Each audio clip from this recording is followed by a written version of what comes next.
All right, so being 6:30 and having achieved quorum, planning board members, I'll call the Bridgewater Planning Board meeting, May 15th to order. Just to be clear with everybody, the meeting is being video recorded. The way the process will work for both hearings, we're going to take Walnut Hill out of order and then have Auburn Street Solar Farm after that.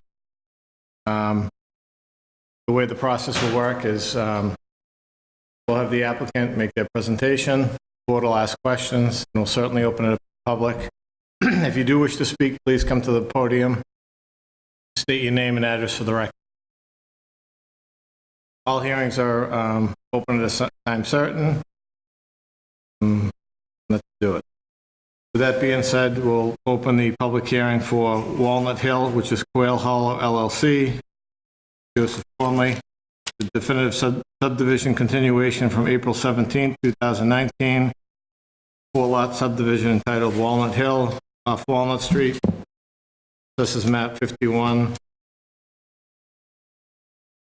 Gallagher, when you're ready.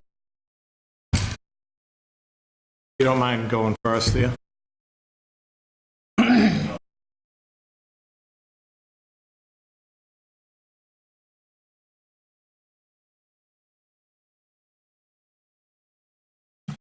Evening. Frank Gallagher. I'm Gallagher Engineering in Foxborough. And we're back before you with this subdivision. Since we last met, there were a few items that we had to address. And I won't go into detail, but we did have a letter from the consulting engineer, HML Associate. That generated a set of revised plans, which we submitted. And we do have a letter back from HML that essentially signs off on the changes that we made and says that, that those changes addressed the concerns that they had. Now, in addressing their concerns, and the concerns particularly of the water department, it generated a particular revision that maybe is worth talking about. The water department wanted a looped water main for this.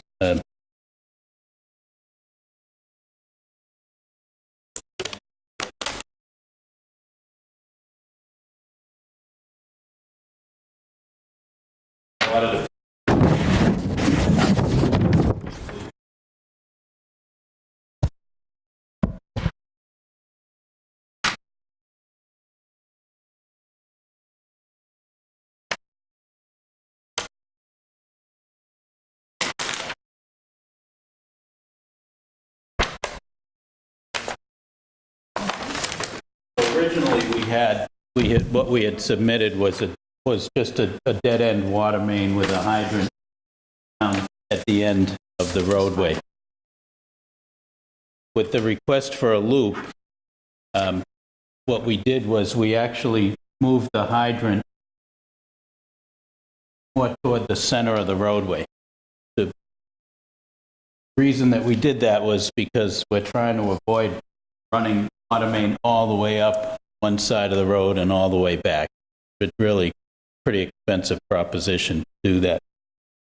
So we moved a hydrant to a point where we still had 500 foot distance to any one of the houses that, and that's a requirement. And in moving that hydrant, we looped the water main to the point where the hydrant, and then we ran water to the houses at the end of the cul-de-sac. So I just want to point that out. So we did accomplish the loop that the water department was asking for, and we did it in that way. If I may, Mr. Clerk, did the water department okay what you just said? The water department, I assume so. I mean, I've called them and these plans were submitted to them. Haven't heard any correspondence from them. And because what went to HML also went to the water department. HML signed off on that with the provision that we asked, asked fire. So contact fire chief, submitted the plan at him, and think that Yeah, Chief Levy did respond and say that he was okay with the placement of the fire hydrant. So Mr. Gallagher responded to Nick's letter from the last meeting, and he addressed, but if you just corrected, Mr. Gallagher submitted a response letter that we got in our packets on April 23rd. Addressed the different items HML had raised. And on May 6th, we got an email from Nicholas Laney, Winterberry Lane, viewed the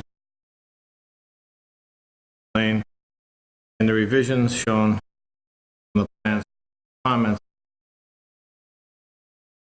memo, except for the location of the hydrant. Hydrant is shown at station plus 50, about 400 feet.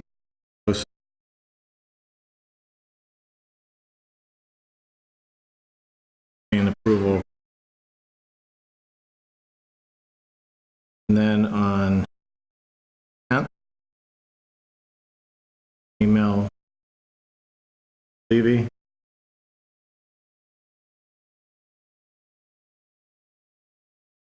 so, as far as the water department, the main is loop. I'm working, I guess, under the assumption that since they did receive that information and they didn't comment back, that going to assume they're okay with it. If I may, so the water department in the beginning, with the first proposal, had requested that, so he had responded to their request. So after that, there hasn't been any subsequent. Could I just want to clear, I'm getting confused now. Did the chief say that particular solution to the loop? Okay, Correct. So, what exactly did he say? so on May 10th, Elijah sent an email to the chief, said that we're preparing for a planning board meeting. That currently the hydrant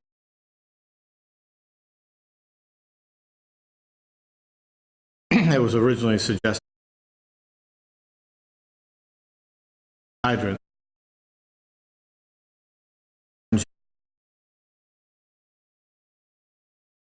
comment was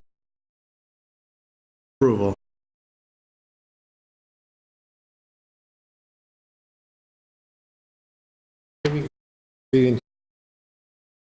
Oh, that was you read? All right, okay, thank you.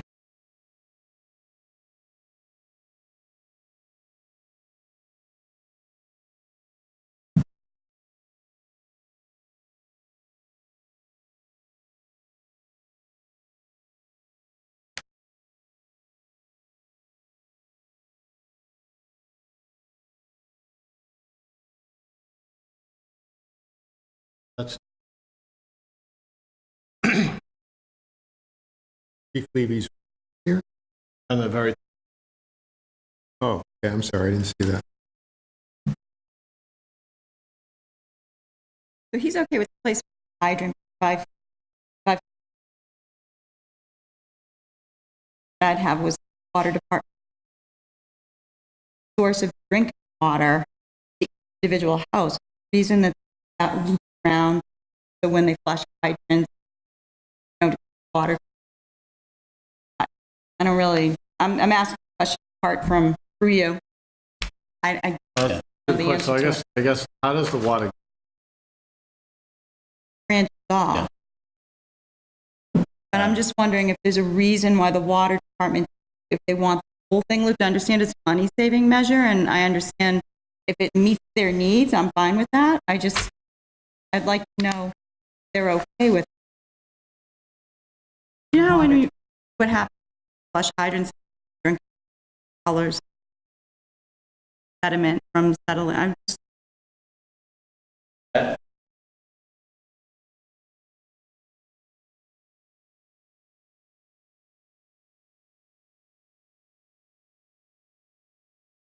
to know how it would affect branch.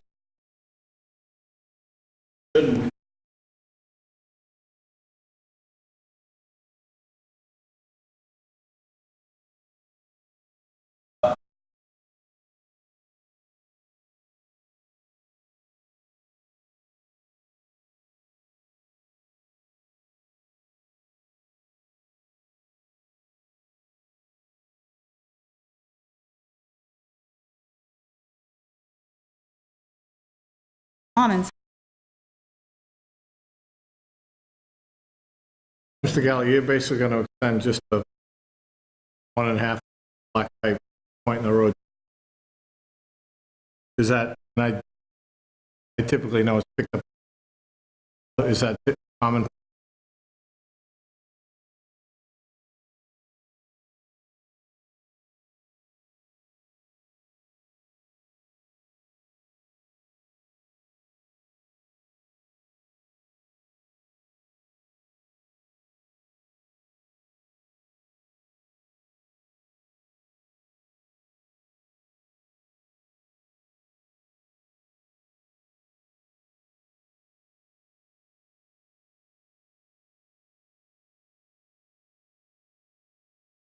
And I just clear in the process better. Mhm. Right. Even though I understand. We didn't receive anything.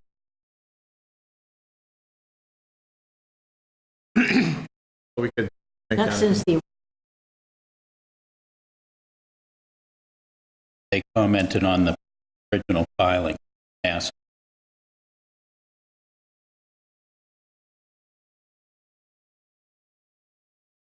Any board questions on the project?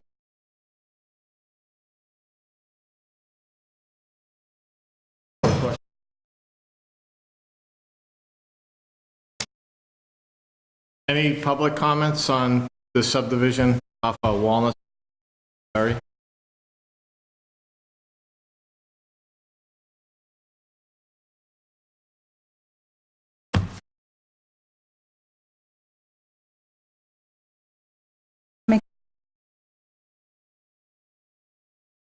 Second.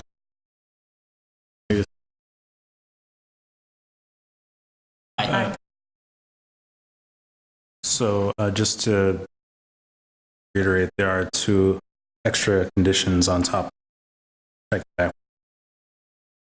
that were added. This So- subdivision. You provided us with a, Yeah. Out. Are additional to what our are, and I understand we have plus the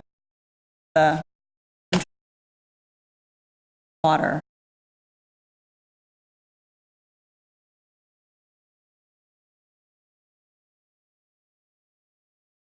we have the 25 standard conditions. Yes.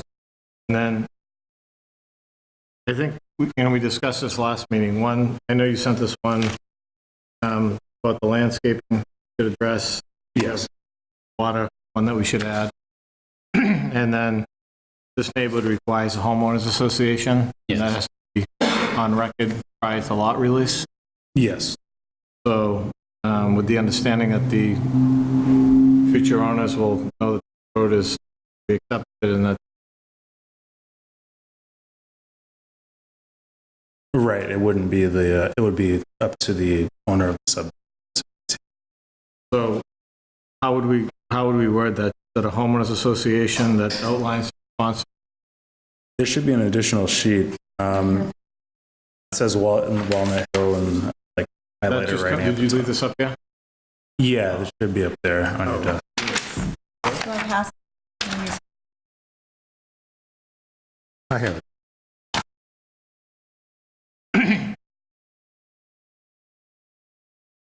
prior to the issuance of any occupancy extension.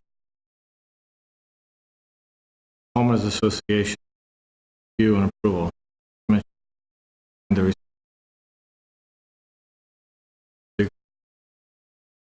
roadway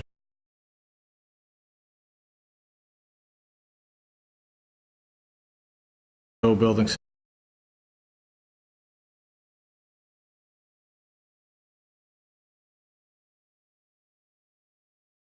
Could we get ahead of that early and just say prior to lot release? I'm okay with that. Permit. Done.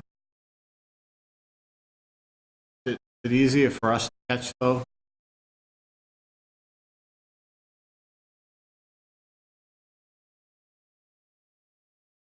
I mean, it has to have approval by the planning board either way, so we get a check permit prior to.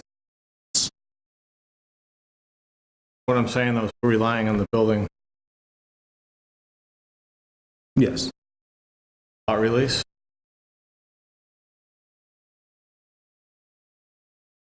Right.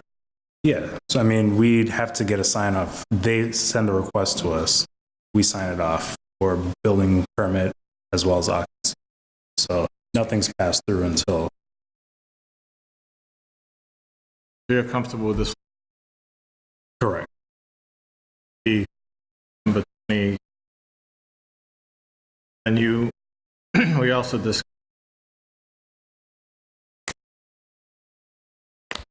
the Gallagher, the Cape tree cutting plan. Language. Yeah. Just because, he had requested a waiver for no landscaping plan that was done by a landscaping architect. However, I do feel that with this subdivision, we should have some type of check on the landscaping and tree cutting that happens in the subdivision. So making sure that there's trees at 40-foot intervals on the right of way, making sure that the construction that occurs, he shows like where the trees will be set, not disturbed. Could I just, why not just go with an arborist, like under our rules and regulations? Why do it this way that you're recommending? It's up to, your purview. I think that there should be some type of landscaping plan. He had asked for a waiver, so I think there should be a type of landscape, not just to kind of say that. But who would approve the landscaping plan? It would be our department. We could consult with an arborist if that is your. So in lieu of Request. having the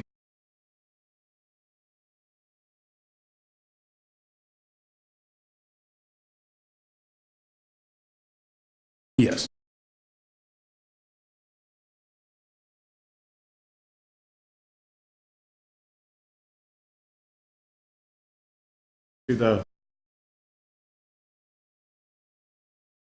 did you get a chance to see that? Yes.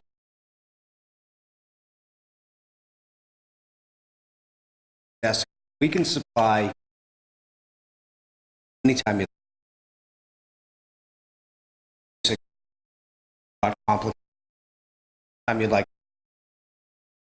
Yeah, I think as long as Elijah's language. Maybe if I could mention to water. Open is very important. Jonas asked for 8-inch, pretty big coming. Having said that, Tony Shaves, who is building the road, talked to Jonas first. Jonas said, yeah, yes, as far as the water is concerned, he would be the one making. That's what we share. Yeah, so I think if we. So, Mail from the Yeah, so- department. so we have, It's as much to cover you. as Sure. to- For us. It was left, according to Jonas, it was left in. He had asked us to when you get a say the letter when you say the engineer, do you mean from Mr. Laney, who they are? your engineer. Mr. Laney cleared everything except, I believe, to the best of my knowledge, fire department, chief. Share what we knew behind the scenes. Nick,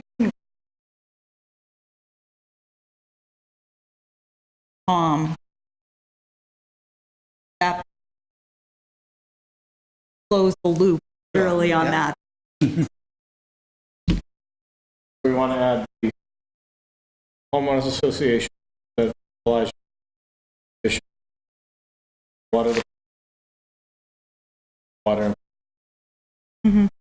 The okay with proposed escape plan provided by the Romulus.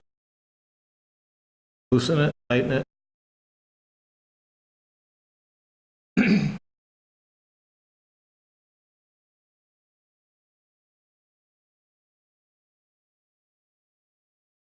Last of what we did is small pay the tree warden. Yes. I recall when they came in and said they wanted to move trees.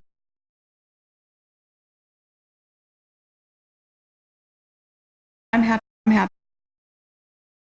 Also, vision.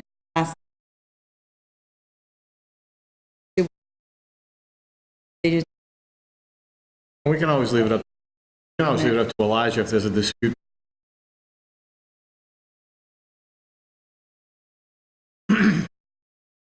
That would be reviewed prior to tree cutting, Elijah. Prior to any construction issuance. Oh, but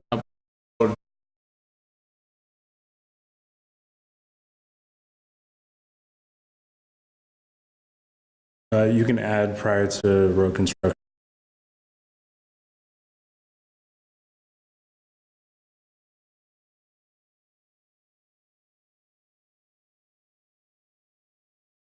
any other conditions?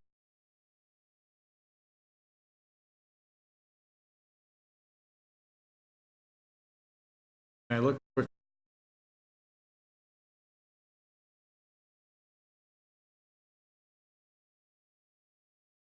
drainage.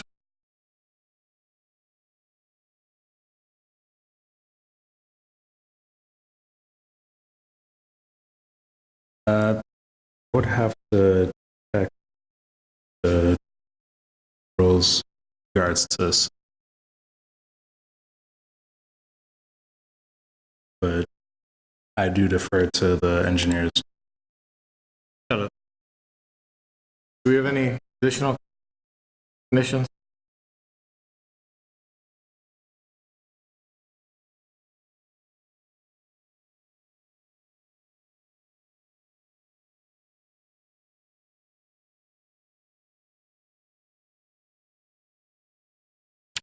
Any other comments on the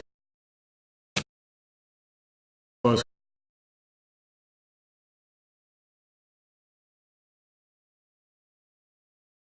Do a nice.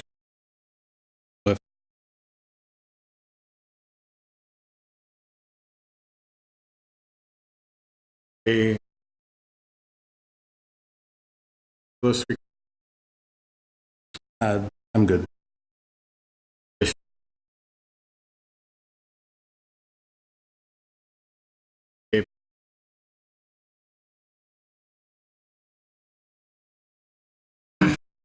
wanted to add to change one would not be cut. It would be inspected prior to road and issue and during and The one thing I saw on the Elijah,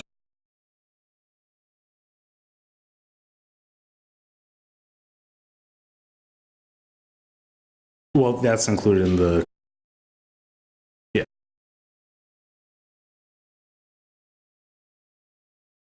we have a motion. I'll make a motion to approve this with 25 away and the water main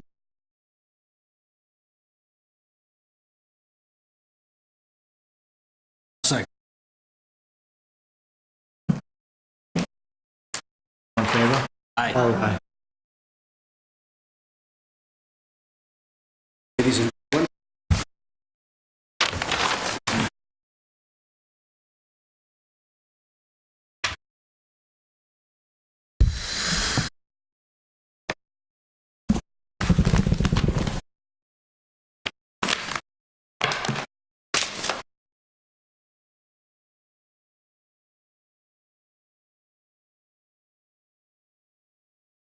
Elijah, these plans that are, these,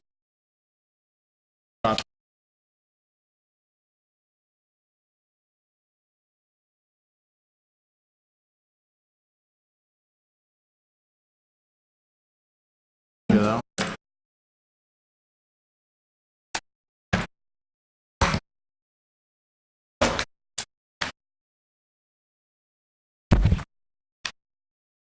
all right, so next up, we'll open the public hearing for Auburn Street PJ Solar LLC, demand hearing, special permit site plan, continued from April 3rd, 2019. This is development of a solar farm and associated infrastructure known Zemhoff Solar Farm located on Auburn Street, Assessors Map 79, lots 1, 2, 4, and 18. Just be clear how we'll back this hearing because we're going to try to incorporate you engineer as well. So we'll ask PGA Solar and their representatives to present. We'll ask the board to ask questions. We'll then ask our consultant, Scott, come on up, let us ask him questions, give a brief presentation of what he's done since we've met. And we'll let the board ask questions and we'll open up to the public comment. Again, just please come up to the podium and state your name and address. If it's something that we've heard over and over again, spend too much time on it, be brief. New. That being said, go ahead. Good evening. My name is Joseph M. Pacella. I represent the applicant, PGA Solar, in this matter. What I would like to do first is just give you a general background. I know you have the letter from Beta Group dated May 15th, which essentially the comprehensive back and forth between the engineers since the April 3rd hearing. First off, this process has been a lengthy one. It started well before August 29th of 2016. We're getting on almost 3 years. This is the second public hearing since the remand, where there were significant discussions, reviews, independent consultants, and concessions made to result in some final plans that were brought back for remand. Since then, you'll see that there have been even more improvements that go above and beyond what's required under the bylaws to provide for complete compliance. There was already a Conservation Commission order of conditions on this property. This matter was remanded March 7th.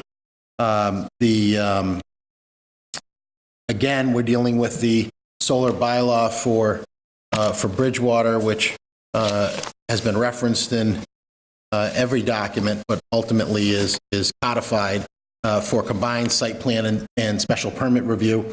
It all comes under the umbrella, though, of 48 Section 3, which expressly states that no zoning ordinance or bylaw shall prohibit or unreasonably regulate the installation of solar energy systems, the building structures that facilitate the collection of solar energy, except where necessary to protect the public health, safety, or welfare. And so there's a statewide mandate that requires that towns, prohibits towns from being unreasonably restrictive. The bylaw is then drafted and approved by the Attorney General in that vein. However, it's the application of the bylaw that either runs afoul of the law or doesn't. And we expect today that there can be a vote on this matter, favorable vote, and we can move this project forward, which is a very good one for the town of Bridgewater. Planning board members owe the town a duty of loyalty. And what that is an undivided loyalty to act exclusively in the town's best interest. And so I just say that for the benefit of the abutters and for members of the public, because planning board members don't have, they're not, obviously they bring their common sense, they bring their own personal vision to things, but they ultimately they have to act in the town's best interest. That's a requirement of all municipal employees under the conflict statute. And so that's important because both the state and the town, having a very pro-solar bylaw, we submit very clearly allows for the project as proposed, as revised. The pro-solar bylaw in section 22 talks about specifically 22.6L. The operative language is that solar fields shall be properly visually buffered from residential properties. Unlike other towns say things like completely visually screened. This wording essentially, I would submit our plans pre-litigation, post-mediation, both complied with that bylaw, but now we've gone way beyond that bylaw to practically completely screen the abutters in this matter with the additional grading provided for almost a 600-foot berm of 6 feet in height, and the additional plantings, which ultimately you'll see Beta makes a determination, and that's your independent consultant, that I believe this will provide good screening of the proposed solar panels. So I just want to go quickly through some of the ultimate outcome of the back and forth since April 3rd. First off, there's a decommissioning bond estimate. That bond estimate calls for $153,944.15. There was some confusion at a prior hearing because the name of that bond estimate was wrong. I can tell this board that the estimate itself was correct. It pertained to this property, to this particular build-out, and is significant and in line with everything else we proposed and had approved across the state. That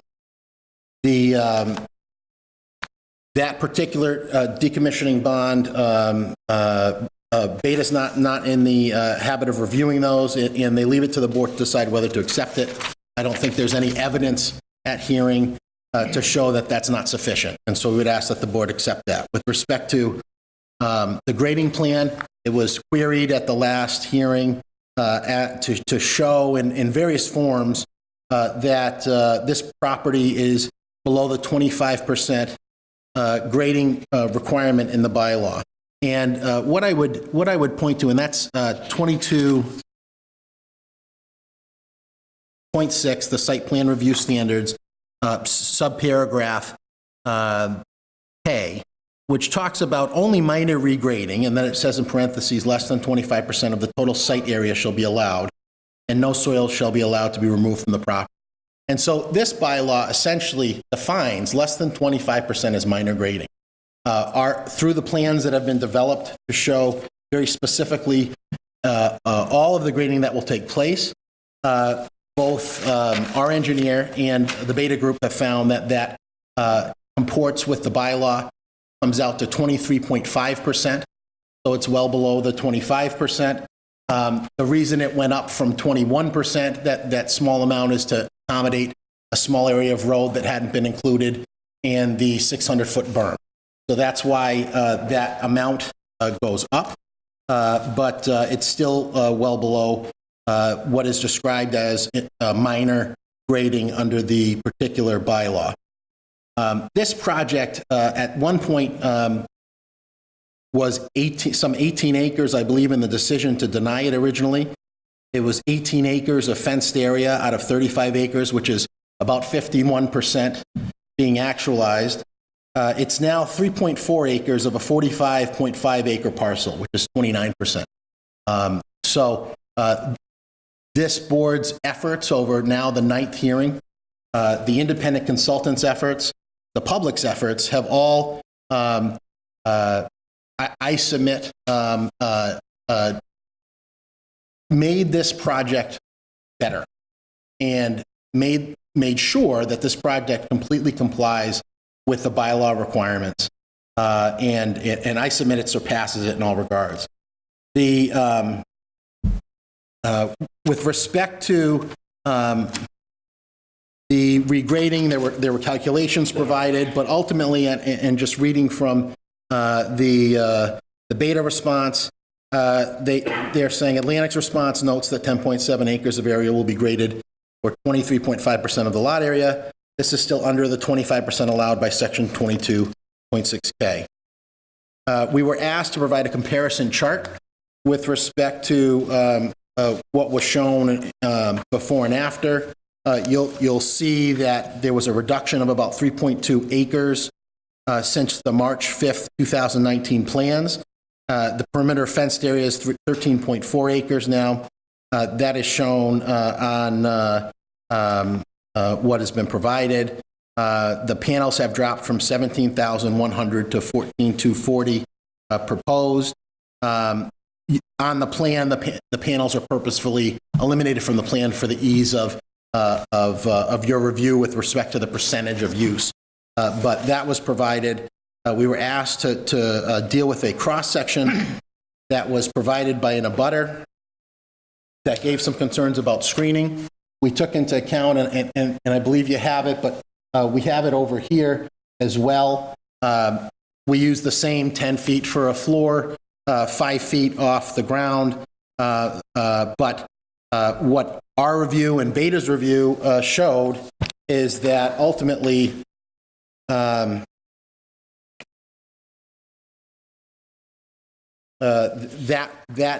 particular drawing was incorrect. Having corrected those sight lines, and you'll see multiple sight lines on the bottom drawing to the left that were cut at the request of the Beta Group to take the most aggressive approach, I think, towards what could possibly not be screened. And again, the bylaw doesn't require that everything be screened. It just has to be properly visually buffered. And ultimately, what that proved, that analysis that Beta does sign off on, is that the design planting as revised shows that the cross sections from House 40 on Old Farm Road, with the increase in height of the berm to 6 feet, plantings of 12 to 14 feet, there is, it now runs, you'll see, over by some significant distance. I believe what our engineer used was the average of 13 feet for the plantings to demonstrate that. But again, the Beta Group found that in light of all of this, the fact that 600 feet of additional screening was provided on a 6-foot berm, a second row of trees and shrubs are shown to be planted in front of the berm. So all of that there was added. You'll see the estimate for landscaping went up, and the request from the Beta Group that a $50,000 bond be upped from $42,000 to $50,000 to accommodate that. The applicant believes that its original proposal, which it had updated, is sufficient, that 15% of that would be completely sufficient, but is in agreement if the board chooses to go with the $50,000 amount suggested by the Beta Group, which is based on higher potential plant costs. They recommend the additional money be set aside for the purchase to install additional plantings if requested by the town, that amount be $50,000. That would fill in any holes, certainly, if there is any on-site issue post-planting. And again, that amount is in excess of the original build-out. And it's important to keep that in mind, and also the requirement that this board, I believe, would have on an affirmative vote that the plantings be installed first. I believe that's always been on the table as a requirement of this board. And so the board would have, and the town would have, under the building permit and the special permit itself, layers of ability to cease and desist the project if the plantings aren't accurately done before they'd ever even get to that $50,000. So the project couldn't go forward until all of that is taken care of. And so realistically, we don't think it's ever going to be reached other than a very minor amount. However, again, we are in agreement with what's been proposed by the Beta Group. I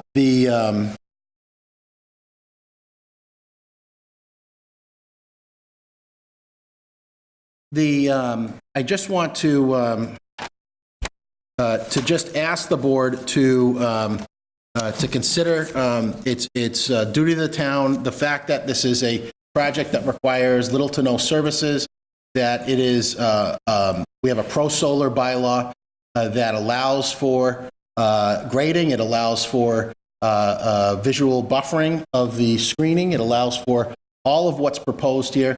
And certainly when you look at the purpose of the bylaw, to mitigate those concerns, I think we have here, and I think we have significantly. I think the board's hard work, certainly the public's hard work, and truly the developer and its engineers' hard work, including your independent engineer, have resulted in a project that is undeniably in compliance with all federal and state rules, in compliance with the solar bylaw, and ready to be approved. So we would ask that you do that. I'd be happy to address any questions, and certainly would ask for a chance after, before the public hearing's closed, address any issues that. Your name was Attorney what? Joseph M. Pacella. So thank you for reminding me to do it. Well, listen, if that's sarcastic, No, I just thank you. all I'm saying is, I volunteered there for 7 years. I always. I'm sure you do, and I'm not suggesting that you don't, but what I'm putting on the record is something that sometimes gets lost to members of the public, because the public doesn't understand that planning board members have a duty of loyalty. And so I'm just putting that legal concept on the record. Could you explain to me where you referenced that it doesn't need to be screened? Completely. Sure. I will tell you that again, it's 22.6.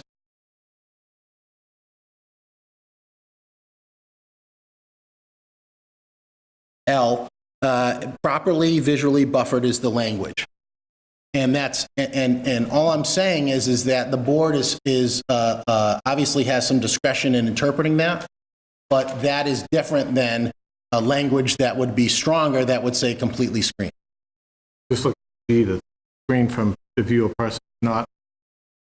Right, and that's only appurtenant structures. And so those are the mechanical boxes. So that's different than the solar field.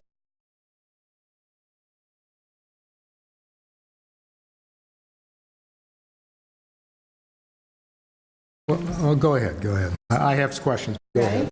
Go ahead. First of all, the word properly in this sense means exactly. So I do believe it could mean. I'd like to reference Part K of that same bylaw we talked about, where it says clearing of natural vegetation shall be limited to 50% total site area, that which is necessary for the construction, operation, and maintenance of solar. And then in the same paragraph, it says only minor regrading, less than 25% total site area, shall be allowed, and no soil shall be allowed to be removed from the property. So to me, there is a definition of total site area right there in that paragraph. It says it's construction, operation, and maintenance of the solar facility. And yet, you're now saying the solar facility is 45 acres, when it's 13 acres, but wanted 45, so you need minor grading requirement. Well, let me address that if I can, because I'm not exactly sure, but hopefully I will address it. The 50% of the total site area would be a calculation of the 13.4% versus the total site area, which is well below that. It was below that. The 50%, it was below that when it was 35 acres, and it was below that now at 45 acres. So that is clearly met. I think what that bylaw says, and what it's always been interpreted to be across every town that speaks of it that way, is that it allows for clear cutting and the removal of vegetation. So that is suggested in the model bylaw that was put forth for green communities. That language is pro-solar, and it talks about the fact that, for instance, a proposal could go up to 50% of the total acreage. So 50% of the 45 would be 22 and a half. We're proposing 13.4. And so, so I believe we're well within that, and the minor regrading calculation, again, was signed off on by the Beta Group as being below the 25. Is it 25% of 13? No, it's the total site area. So of the property, 25% of the property can have minor regrading. But in this actual paragraph, it actually goes to say that defines site area as that which is necessary for construction, operation, and maintenance of solar facilities. So that's from the prior sentence. It doesn't include that in the second sentence, which is of the total site area. That's the definition in the second sentence. So the total site area is the Subject to interpretation, 45.5. I guess. Total site area defines what the site area is, and then it same paragraph discuss total site area. Right, both figures talk about the 45.5 acres.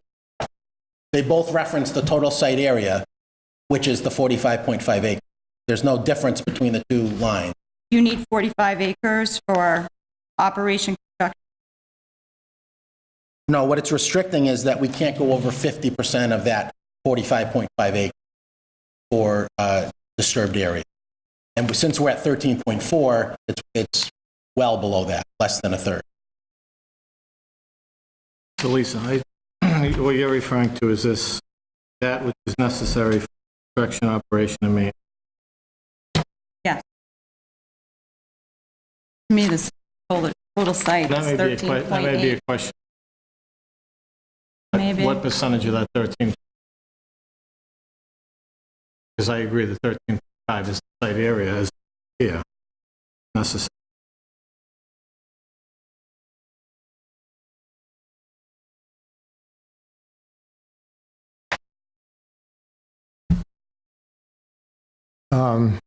Sir? Would you like to have the engineer just clarify that the total site area is, Go ahead, in go fact, ahead. the, We can, okay, why don't we get, go ahead. Just to make one point, I did take offense at your remarks about our loyalty and duty to the town. I think we know that what we have to do for the town, and I think, at least from my perspective, the thing is to protect the town. That's our duty. So that said, and you also referred to the fact that you like a decision today.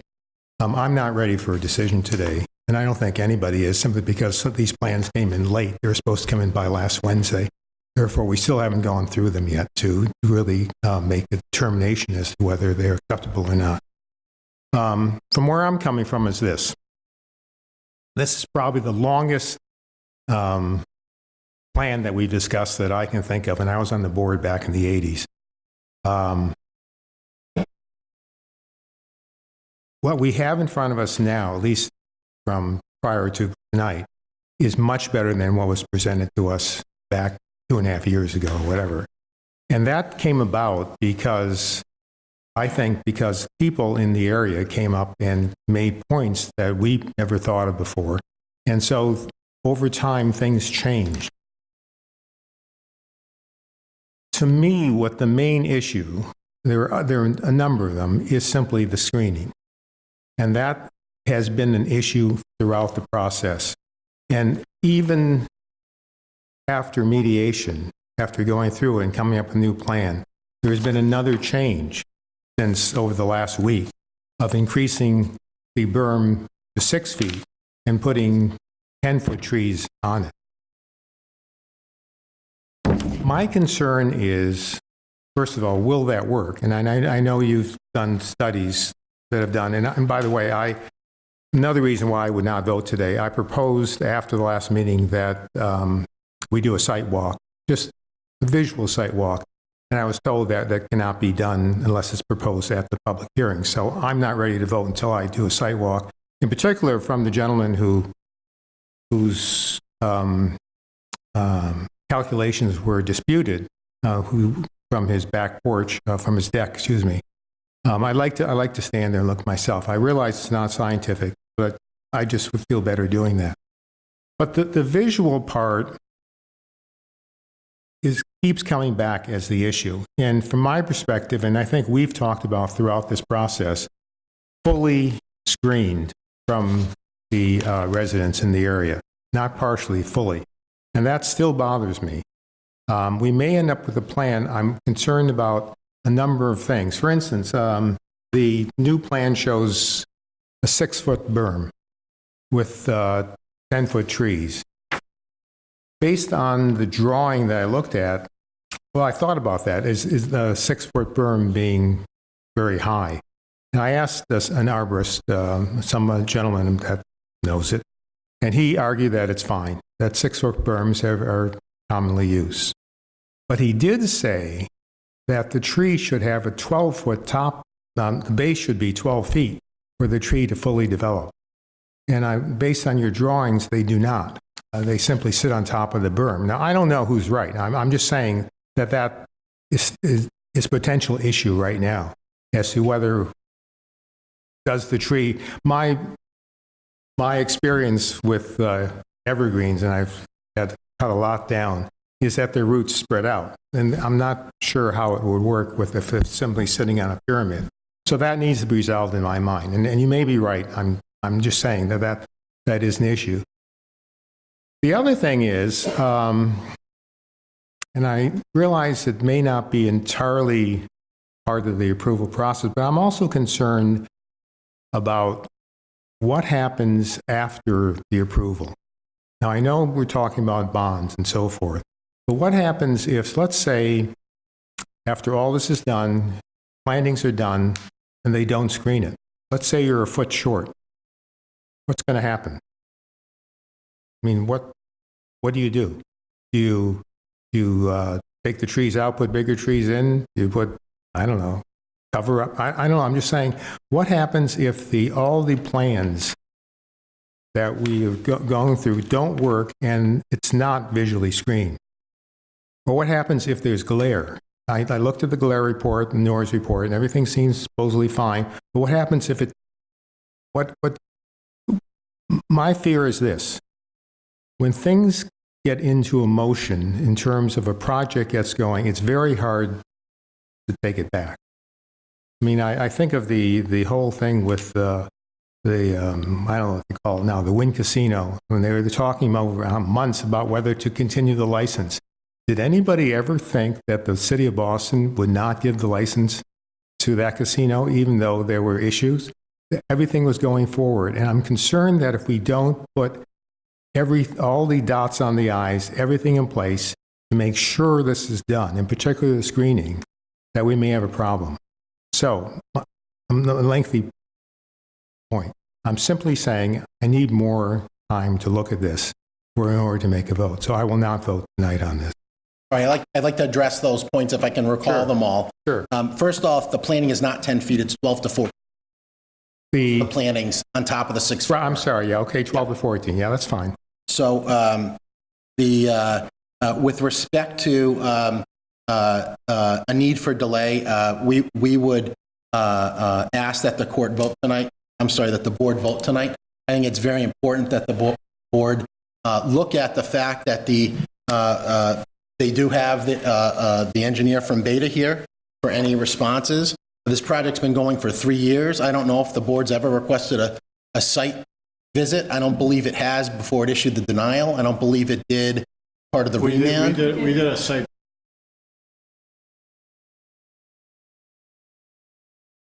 So you did visit the site then? You have visited the site? Visited the MHOS. Well, I mean, you've been free to do that. And the reason that we know that it will work is we've done this sightline analysis. And that's important because 2 engineers are telling you that it worked. I don't have their qualifications. That's why we have them so that they can put that to the board. You then have the bond on top of that. And I appreciate the fact that this has been an extensive process. I don't think it has anything to do with what happened with the sexual harassment issues that held up the Wynn Casino under a totally different law. This is a very clear statute. It is a very clear, easily interpreted language with respect to the solar bylaw. We are completely within the language, having properly visually buffered the site, and essentially done a lot more than that. I can tell you, in our experience, the amount of the landscaping budget is more than 5 times anything else we've ever proposed. In the state, it might be the highest one in the state. And I think there isn't a court in the world that's not going to see that. We have done everything we've been asked. We have scrambled to respond to requests that were made to us less than a week ago to get responses, to get those responses reviewed. They've been reviewed. You have the analysis from the beta group signing off on essentially everything. There is no need to delay this process any further. My client has been significantly prejudiced and will continue to be prejudiced if more time is taken.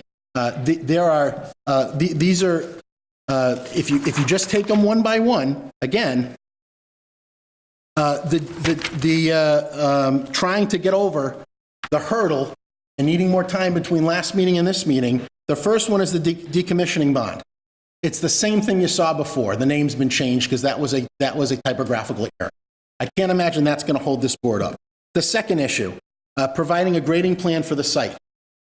That no site review analysis is going to benefit that. We've provided it in 2 or 3 different ways, all reviewed by Beta. We've provided the calculations. We provided diagrams showing the percentage. We've proven that percentage. They've proven that percentage. It complies with the bylaw. Nothing's going to change between now and another hearing on that issue. With respect to a comparison chart of what was proposed with accurate numbers, we've provided that as well. Nothing's going to change between now and the future. No site visit's going to change what's being proposed. It's 13.4 acres, been verified by the Beta Group, of a 45.5 acre parcel. The total site area is 45.5 acres. That cannot be denied. That is the figure that section applies to. The cross-sections to address an abutter concern relative to screening. So almost 3 years into the process, an abutter comes in April 3rd and shows and I believe you have a copy of it, Mr. King, shows a completely unverified, completely not scientific, very misleading sightline that their property is going to be affected. And nothing's going to change between now and any further meeting. We have addressed it. We addressed it previously with all of the plantings that have been proposed, the several $100,000 of plantings that are proposed, but we've addressed it in multiple different ways, both with sightline analysis, using the same original figures for the first floor and the height of a person, to come to a scientific analysis that has been verified by Beta on that issue. Then Beta asked us, just to be sure, to take two other sightlines.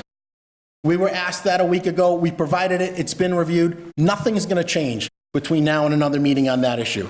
With respect to the cost analysis for the landscaping bond estimate, it would be very appropriate, in our opinion, for our client to say, listen, we got an estimate from a local vendor.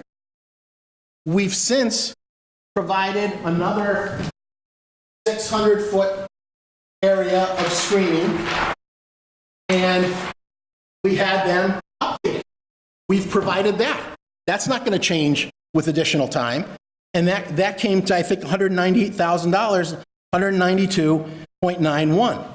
15% of that's $29,729. So we've done our own due diligence to prove to you there's nothing else in the record suggesting that any of this analysis is wrong. You have to make your decision based on what's before you during the public hearing.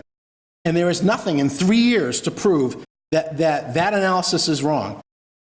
Beta says, we think it's a higher figure. We think now that you've added some more, that needs to go up. and they come up with 50. We agree. We agree to accept that figure. That's not going to change with another hearing on this matter in additional time. This property is part of the SMART program. It's important that it move forward expeditiously because there are a number of requirements that need to be met in order to do that. And any delay it will prejudice my client significantly and may result in further litigation. It's just not worth considering the extensive record here, the 3 years, 9 meetings, multiple engineering reports. I'd leave the floor to Mr. Ritter unless there's any other questions. So, and maybe it's an engineering question. Boy, I know you say it has been years. The end of last week was the first time we received a bill.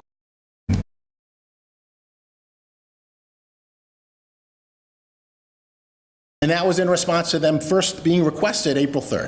I do agree with Ms. Sullivan that I would like to look at grading disturbance. What came in last week was 32,000 cubic, 35,000. So, and I don't know if these questions are to you or King. The question I have is that it does talk about minor, about Ms. Sullivan does, and they did miss necessary. My question is can the site be altered? And those panels kind of go over the existing grade? We bring in. I can answer that for the planning board. This is the drop dead endpoint of what we can do. I'm just asking the question, not, and this fill not come in? This fill counting the berm and everything? I was just, It includes the berm. you know, what percentage of that is the berm's 0.08, 0.88 acres. So add it in, that's how you get to the new 13.7 figure. I'm sorry. So without the berm, 10 without the plus berm and fill, how much fill is?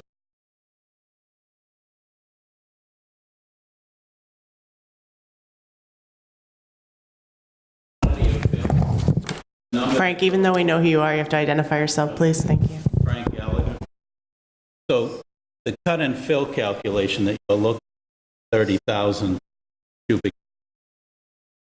The truth of the matter is that number is really irrelevant as far as your bylaw. Because your bylaw doesn't reference a volume of, your bylaw references percentage of. So your bylaw really is dealing with not a cubic yard volume of fill.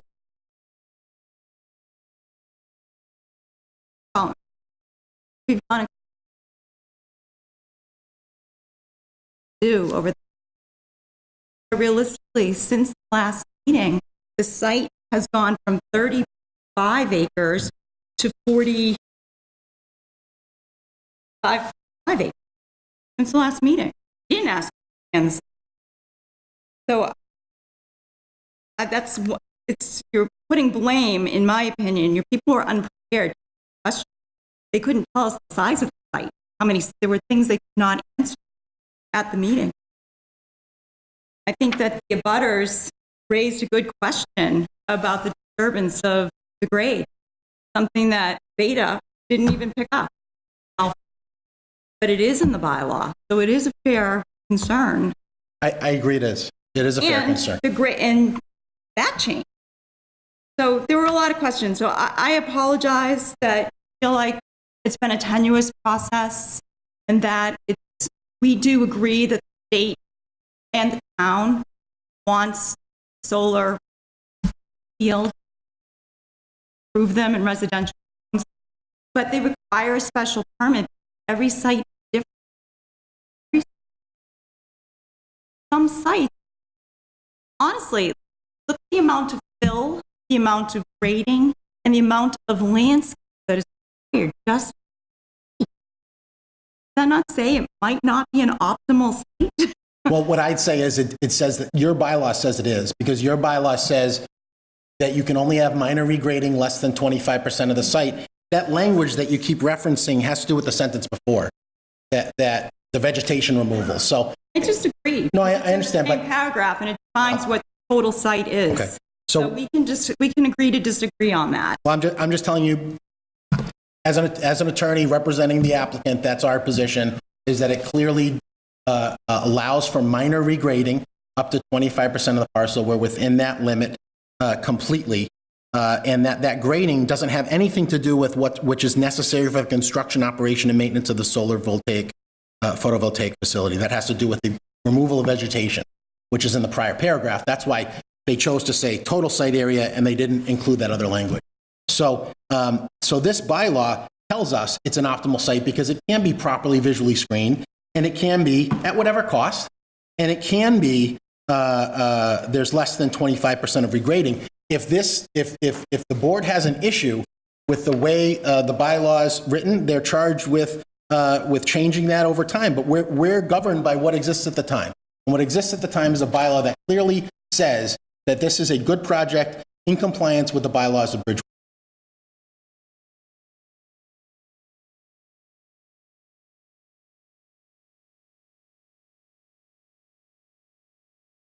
What legitimate purpose was there expanding the site to 45.5 acres aside from fudging the grading numbers? It creates additional visual or additional buffer in line with the purpose of the statute. Clearly, it's intended to keep that grading amount under 25%. And there's nothing in the bylaw that says that you can't do that, or that there's something illegitimate about that or nefarious about it. It's not. I think we disagree on the nefarious point. Well, the bylaw allows us to present a plan that's under 25% as minor regrading. That's what we've presented, 23.5. Your original plan didn't look at the amount of that was Clearly, we never did the calculations because they weren't requested of us. And so it would have been better, obviously, on our part to have provided that to the board 3 years ago. So I don't take any, because it's being addressed last minute, doesn't mean that it was an attempt to slide by something. We're addressing issues that were raised completely. I'll turn it over. Honestly, I don't think anybody's valid point was raised.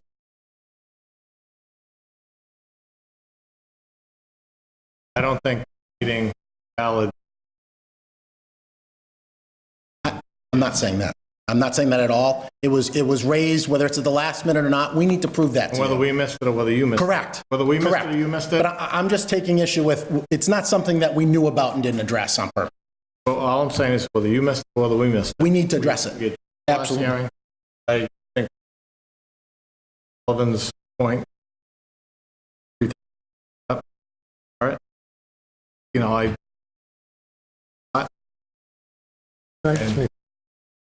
Yeah, I just want to, again, come back to what you're saying about we should vote tonight.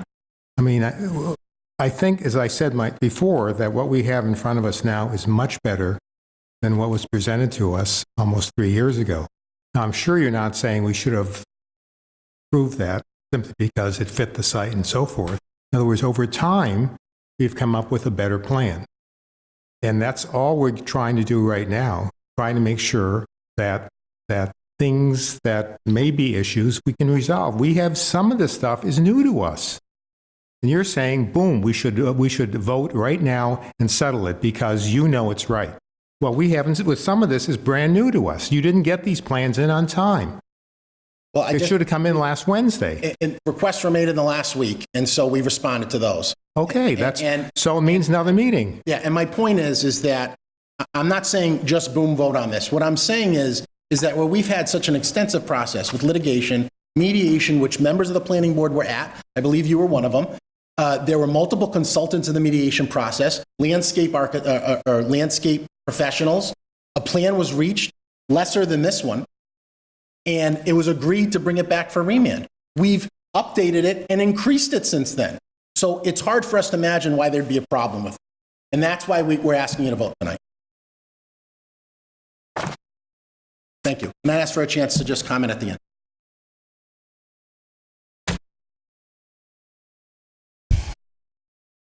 We know who you are, but if you say your name and address for the record to the audience. Scott Ritter, from a landscape architect from the Beta Group. We were hired back in January by the town. We helped with the mediation process over last winter, specifically for the landscape and screening portion of the site. And then we're asked to partake in the planning board meeting last month. We were here for that. And since then, I've kind of coordinated some work with the applicant's engineer, Chris King, and we've gone back and forth a number of times, either by phone call or email, and looked at plans and so forth. So at the last meeting, the lawyer was correct. There were 5 different points that were brought up to review. I want to go through them just from my own point of view, just to let you know my own point of view. The decommissioning bond, that's something we weren't asked to do, and it's not something my company really does on that. We don't have that knowledge for the we did not do that. We did look at the grading plan, and I know there's some contention here on that. It is based on land area in the zoning reg. That's what I see as well. And it is, you can't do any more than 25%. And with this new A&R lot that they've produced of over 45 acres, they are under that 25% for the area that they have said they're going to need to grade. So one of the comments was that I asked that they prepare a plan to kind of show that, because I thought that there might be a little bit confusion because the area of the fence has changed and it wasn't consistent from the last meeting. So I just wanted to make sure that the board understood what areas were going to be graded, what areas were not going to be graded, how that was developed. So the applicant did prepare this plan. It is a little tough to see because we can't even see the A&R lot is in green, but it's not the lower left. So that's a little confusing there. But there are orange lines on there that denote where the grading is going to take place. You'll notice that there's no grading between Auburn Street and the access road, except for that little berm we put in. There's also the grading of the berm along the western edge that they've included, but not the entire site within the fence is being graded. That's why it's less than that amount. So, they'll come in and put the panels right on the existing grade, as you were mentioning, in one of your questions. That area, I do agree with the area that they have presented. It seems like a reasonable square footage and acre for that. When you look at the volume, the cubic yards of material that they're moving, it is pretty significant, but I couldn't tie it into anything that's in the zoning reg that said, no, you can't do more than 10,000 yards, 50,000 yards.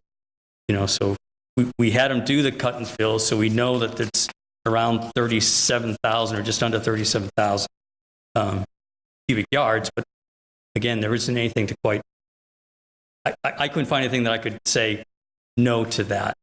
So that's that part of the grading.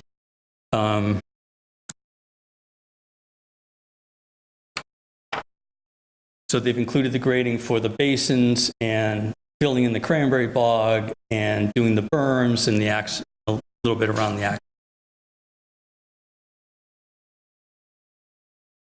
So I think what I wrote in the letter, and I was a little rushed this afternoon trying to finish it, so I think I did make an error here. The label on the plan in orange, that's very difficult to read, says it's 9.83 acres, so it's 21.6% of the lot area. But then Atlantic put a piece of paper together and said it's 10, 10.7, but I had missed the fact some of the yellow for some of the berm, so that extra 0.88 acres, almost 0.9 acres, is added to get to the total of the 10.7. And again, using the A&R lot that they've prepared of roughly 45.5 acres, then they are under that 25%. Item 3 is a comparison chart that they prepared. I got that early on in April.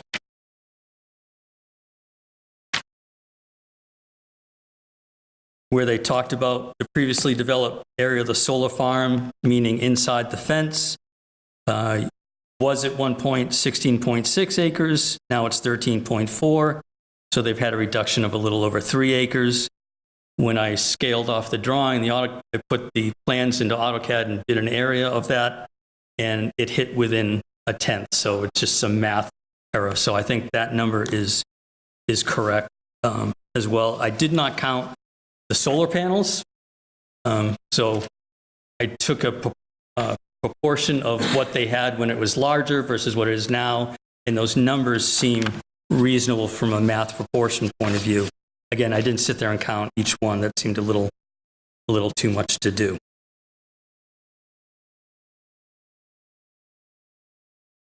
Item 4, provide the cross sections. The applicant provided 2 cross sections, one from number 10 and one from number 20, Old Farm Road, which, clearly showed in their mind that, everything was screened and it's fine. I didn't really have a problem with that, but I don't think it really reflected a worst case condition. So I asked them to do a couple more. And that was based on that the abutters did a cross-section from number 40 Old Farm Road, which, I think it gave a good idea of what was really happening from the area-wise, but it wasn't accurate in terms of being the latest plan, the latest grade. So that in itself, I had a little problem with. I didn't know how they established their existing grades, because I didn't have all that existing topo on the between the solar farm and Old Farm Road. I never had that existing topo, so I wasn't sure how the abutters section worked. So that's fine. So then we asked, but I thought the idea of going from that house, from that area was good, because when we were in the mediation during the winter, we noticed that some of the panels we thought we could see from that area, and so I knew that there was a potential problem or potential issue. So that's why I asked for the applicant to do those 2 sections, which they did. And then we went back and forth and changed a couple of things during the last week. But those sections show the elevation of an eye level of a person, standing on the back deck of number 40, and very close to the same grade that what Butter used, within a foot or so. Who knows exactly what's right, but from the LiDAR survey that was prepared for the existing, that seems pretty accurate. So that's one thing, so that's fine. So we did the section straight out across the field, and then one angling down, because that one angling down, during the mediation process, we said, gee, this could be a potential issue. So when they did these sections, it proved that the old 4-foot berm in the short area really wasn't quite enough to screen all the panels. So that's fine. And then the one straight out, it also seemed like, because of the new grading information that they provided, it looked again like there could be an issue with seeing some of the panels. So Atlantic took it upon themselves to say, we're going to raise the berm from 4 to 6 feet. Fine, I have no problem with that. I think that, that's great. That definitely helped. And it's not an enormous berm. It's not going to look totally out of place, but it seems like a reasonable thing. Then we talked about plant sizes, and they had specified, 8 to 10 foot for typical height throughout the whole screening process. or the screening plan. And I said, well, you could go up to 10 to 12 foot. That would certainly help, looking at the sections that they prepared. But they said they wanted to go to 12 to 14. Fine, it's a bigger tree, it's more money. Fine, if it's going to go in a little bit bigger, it may take a little bit more maintenance because it's a little bigger and a little tougher to get in, but that's fine. So for that area that we needed the extra screening, they're going to put in larger trees than even what we had asked for back during the mediation process. So to me, that's all good. They've kept the double row of trees that we always have asked for during that mediation process as well, just to provide, instead of having just a solid wall of vegetation, we've got vegetation on top of the berm, and then on the house side, we also have some more trees that are in between each tree that's on top of the berm. So it's a diagonal layout of plants, which is kind of nice. It provides a little more room for the plants to grow, and so their branch spread and their spread that they, for their leaves and so forth, can start to mesh together and create a thicker hedge there, or a thicker line of vegetation.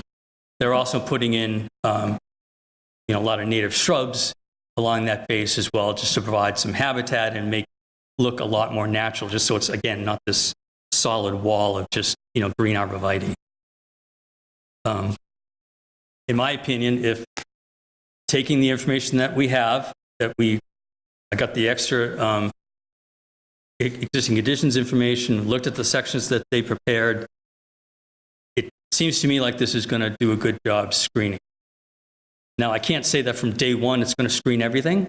I mean, I could never feel quite comfortable saying that, because it's, you're dealing with plants, and they don't grow perfectly like you might want them. So, but I think it's more than what we had in the mediation, and I think there was a problem, and we've tried to solve that additional problem by providing more screening. So, in my opinion, I think it's a pretty good job of the screening along that side.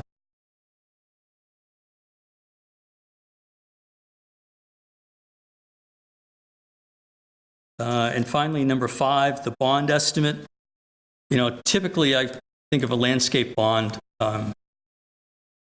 as money set aside by the applicant to install the plant material, just in case, the project goes under or whatever happens, that, they have to, the town, have to hire a landscaper to come in and do the plant.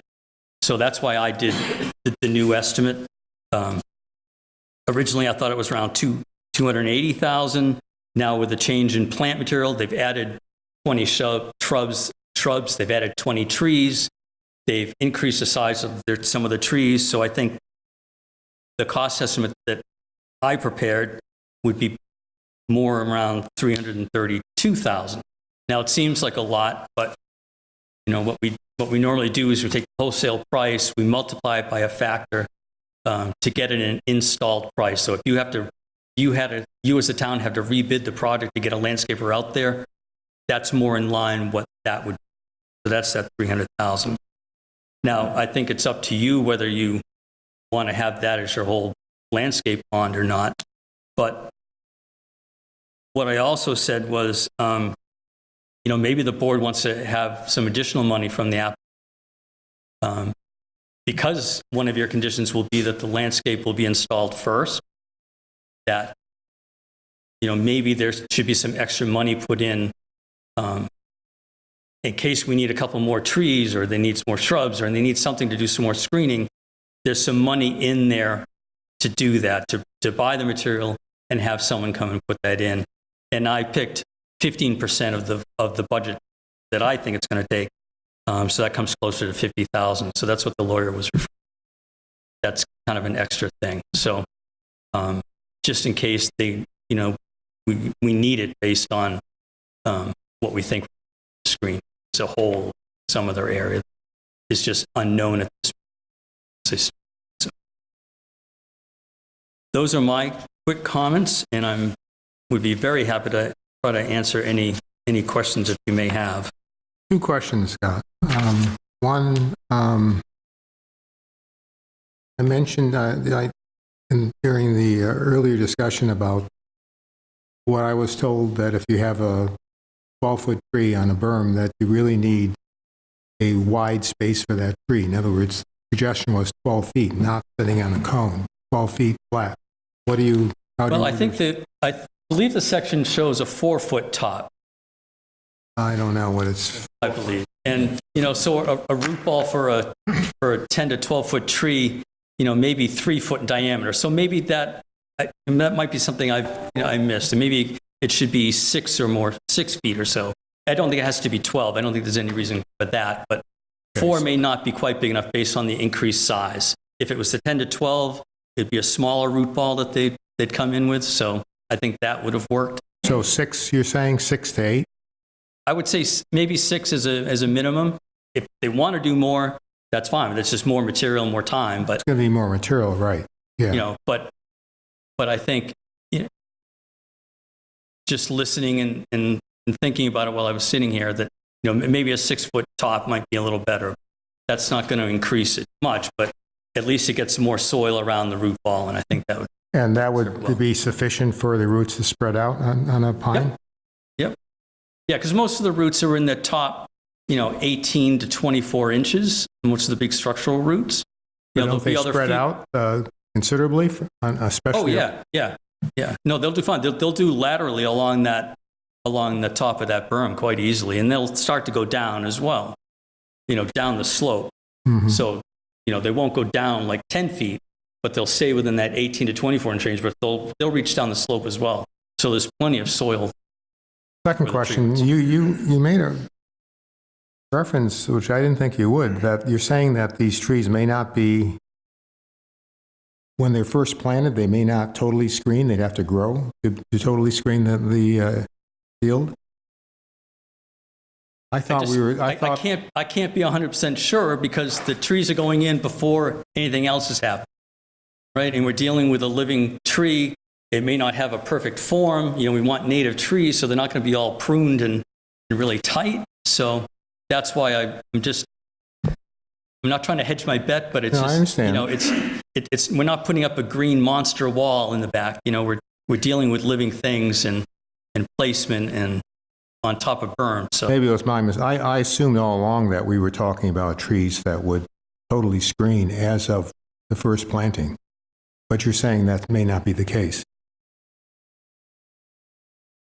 yes, but I guess I would also not, I would not say that, gee, half the panels are going to be seen. I think there might be little bits based on certain elevation changes, but not so. But I think it, and then the trees will grow fairly quickly too. So. I've never heard of this. Yep. So I'm looking at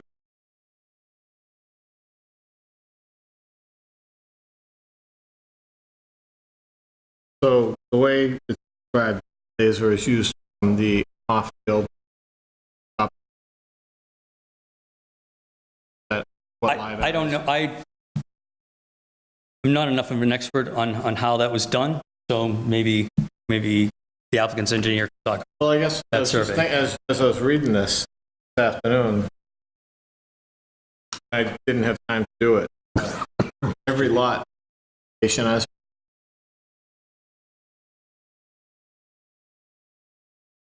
Is it worth it to look?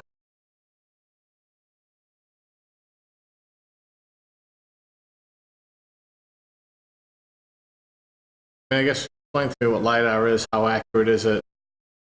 I'm going to leave that to. Where were the shots taken? I can't tell you how it was done. I just know that it was a LiDAR system, but I don't know enough about what they set up as traverse points or as a benchmark or anything else, and how the information that you're talking about getting, is it on the same datum as what the LiDAR is? I guess the difference is by below. Sure. So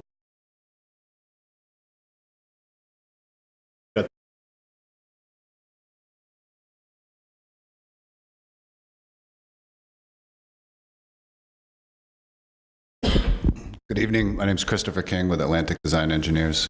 The LiDAR data is data that's made available through the state, and it's basically developed when they go and they fly over large areas, and they actually shoot down lasers that give them triangulation and elevations, and that information is, made available to anyone, and it's 1 foot contour information. It's developed based on millions of point cloud data information that's collected during those aerial flights.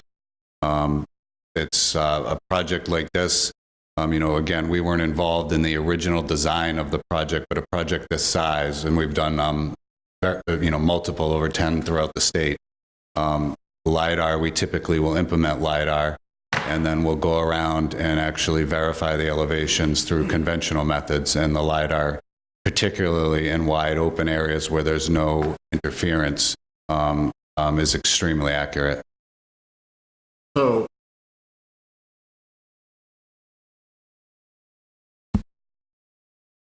the way you got that information of the elevation.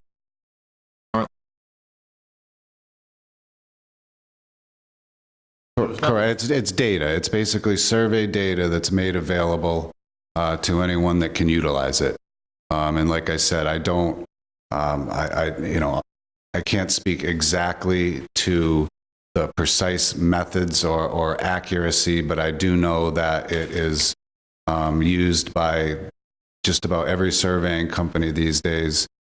Different people will utilize it in different ways, but the LiDAR information is what is used to develop the proposed contours. And when you look at the contours along Old Farm Road, it's extremely, it's very definitive where the house pads are and what those set elevations are at. And then so we had used that as a ground elevation, and then consistent with the cross sections that were provided by the abutter at the last hearing, we had assumed a 15-foot eye height, like Attorney Pacella had mentioned. 10-foot floor height with a 5-foot eye height brings you to 15 feet.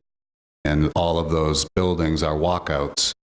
So that would be from the first floor, presumably a porch. So for consistency, we utilize that same eye height on every sight line. And then again, utilize the LiDAR information, which, we went through a level of check to make sure what we were presenting was accurate. And the LiDAR is on the same datum that the original base topography is on. And when you check it versus what was, as part of the original submission, it's right on. So we went through, that level of check, understanding we weren't going to trespass on everyone's property to do an actual on-the-ground survey. We went through several levels of checks to make sure that the accuracy of the LiDAR, was suitable for the sections, which again are, stamped by a professional engineer. So he also has an obligation as far as accuracy as well. So what was your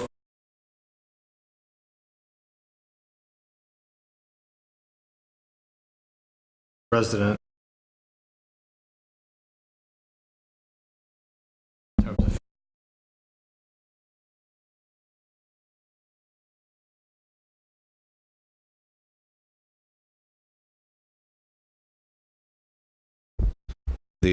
the cross-section provided by the abutter is actually from 20 and 30 Old Farm Road. At least that's what it's labeled. The elevation is 85 feet, is the eye height, is the eye level from first floor. So that's not the first floor elevation, if you will. That's the actual eye height. The grade that they've established is 70 feet on their cross-sections.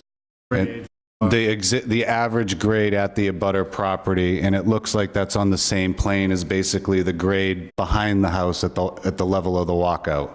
So if they're at 85, what do you... With the eye height. So we are at 85, 86 and a half. We're a little bit higher. So our adjacent grade is actually higher. So this is a more conservative, I guess, elevation, if you will. Our adjacent grade is would just over 71 feet, and the resulting 15 feet eye height would just be over 86 feet. Like, I just wanted, so they're not far off. No. They're, like I said, we've not, we've had an opportunity on a number of different projects, and LiDAR has come a long way over the years where it's extremely accurate.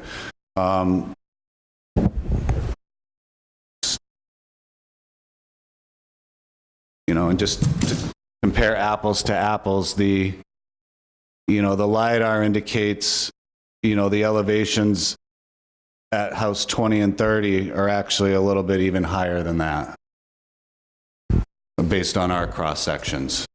So again, we're including we're starting off at a higher height during our analysis, and we're coming down to the top of the solar panels. On this are shown at 60 feet, which is, an inaccurate differential where, the panels are only 5.8 feet at their highest point above the proposed grade. And so for, put it in perspective, house 40 and 50, the elevation of the top of the solar panel is, under 55 feet.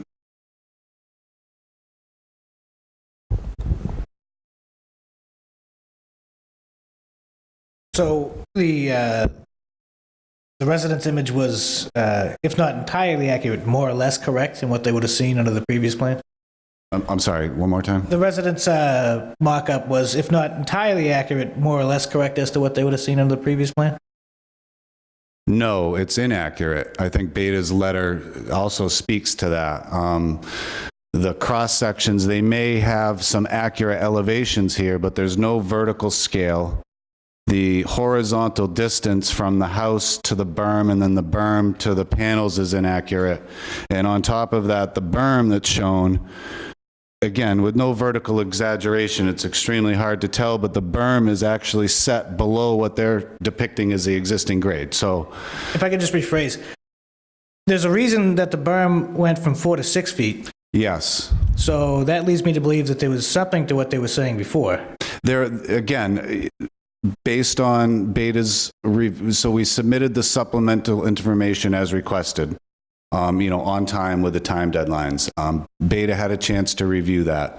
On May 7th of last week, we received an email asking for additional information because based on everything he was looking at, he thought that there might be a hole.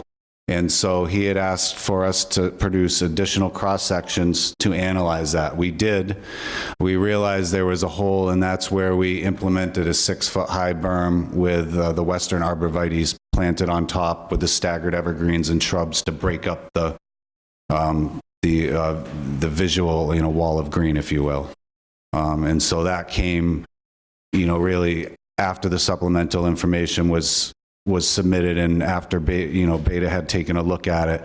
And, as Mr. Ritter has noted, again, I wasn't privy to the mediation process, but just repeating what he said, during the mediation process, it was during a time where they thought there might be, but they weren't sure. And so he went back to look at it, identified a potential issue, and we think we've brought solid resolve to that issue and demonstrated that even under a conservative approach that we're providing screening, that the sight line will, overtop the furthest point of the array. I guess I'm just worried if that was missed the first time around, what might be missing this time around?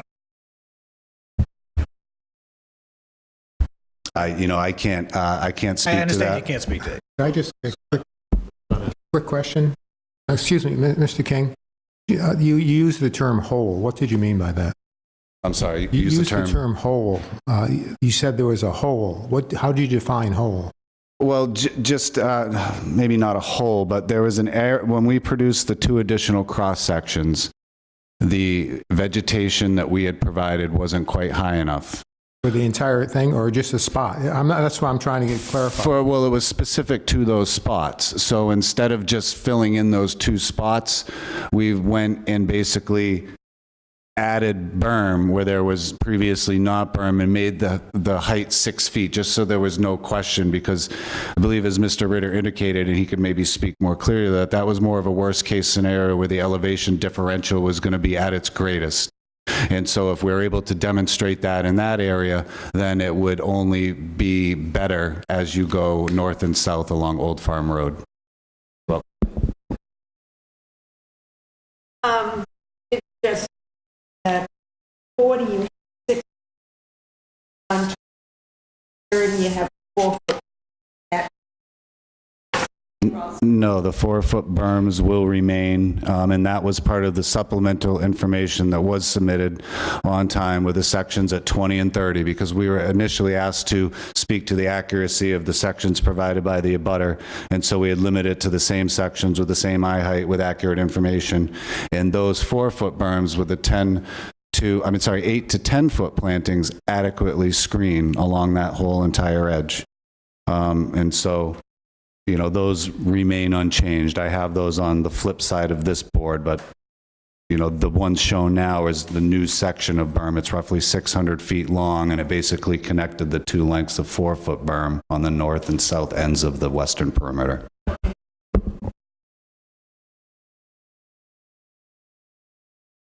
Chairman, may I want to, I guess, maybe go back and talk about the abutters section and be a little more specific. And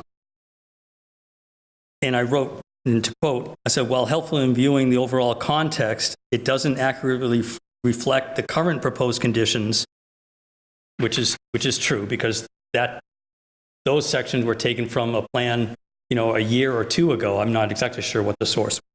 So, not being disrespectful, it's just a slightly older plan. And I also said, and it is not clear as to the source of the existing elevations, because at the time I was doing this review, I had not received, I had no knowledge of this LiDAR. I hadn't gotten that existing contour information. So when that was put in, like, it all started to make more sense, became a little more clear.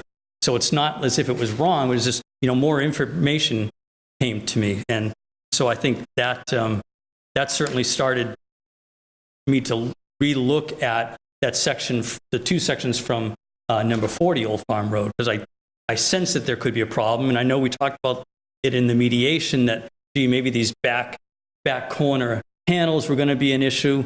Well, some of those were actually removed, so that was good. But then there's still, you know, I thought, and I would use the same term, like maybe a hole or some area where you could view the panel.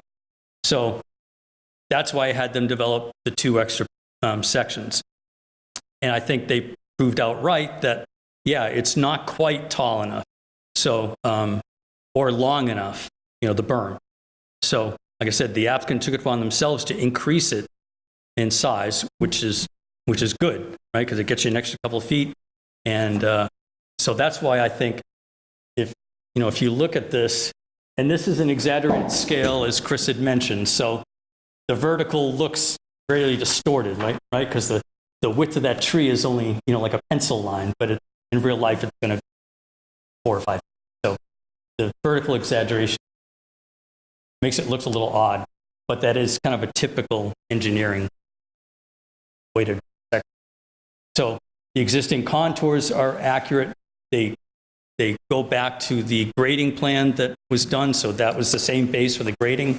And then the proposed grades are shown, and then had them kind of tweak the panels to make sure they're the right height, and that the top of the panel followed the proposed grade, you know, parallel to the proposed grade, 5.8 feet or close to 6. Anyway, they all look a little odd to the eye, but it shows that planting that large of a tree on that berm will really cover the extent of the panel. Just it seems like it's going to work, provide a good. Wanted to get that. Quick question.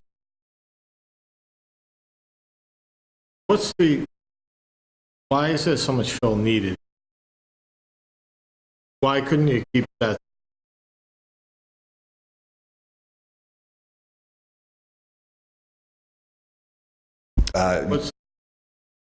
I'm not the engineer of record per se. So unfortunately, I'm not privy to the original site design, if you will. As someone who has engineering experience, I would guess that they're bringing in fill to probably for stormwater purposes, perhaps to provide separation to groundwater, to increase the ability to mitigate stormwater runoff. But I can't speak for certain on that. I could only guess. But I don't know. I wasn't privy to why the site was designed as it is. Taylor. You don't want to fill a site.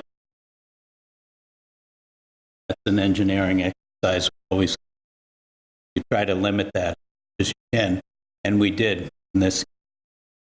We don't want to use any more fill. We have to. The grades here are driven by the stormwater regulation, really more than else. We have to contain stormwater on our site. Given the fact that we have, an outlet point that's at a given elevation, generally, the wetland elevation, we have to work back. So that's what drove site grading. We have to contain the stormwater on site, which we've done, and we have to discharge it at a given elevation that's already set. Does that have to be pretty good material?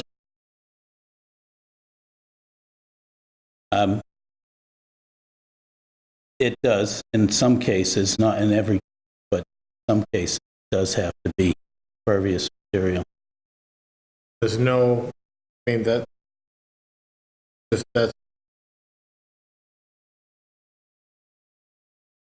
Right. The stormwater's been reviewed by consultants for this board, and it's also been reviewed through the notice of intent process that we went through with conservation.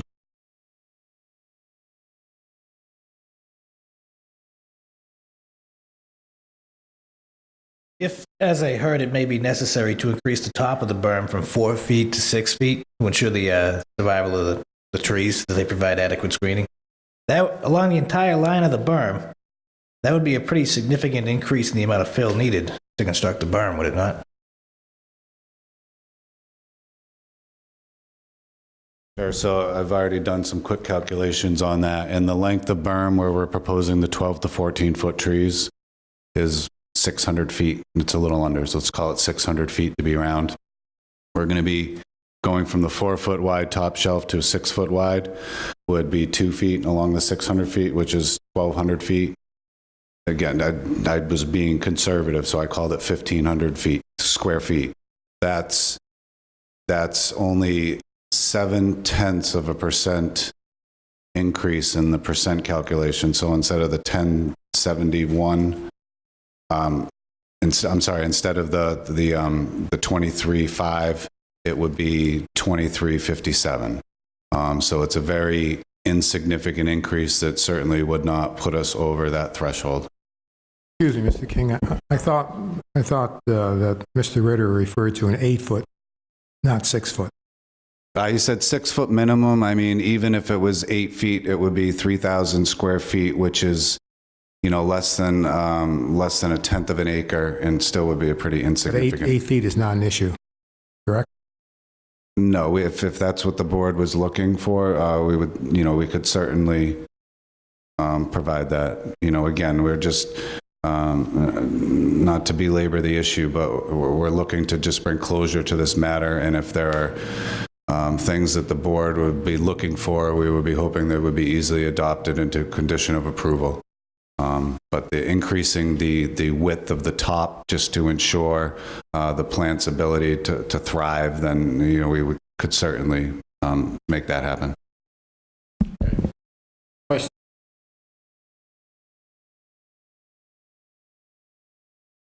If anybody from the public has a comment on this, please come up. Record. Evening, Dan Zani, 20 Old Farm Road. And not to try to, just to move it along, if you can try to keep it to 3 Yeah, I'm minutes. trying to. Well, they brought up a lot of things that are pretty interesting. Apparently, they have a short memory where they forgot about the fantasy video they produced and brought in here with the total occlusion of the panels from all of the abutters. That was presented here.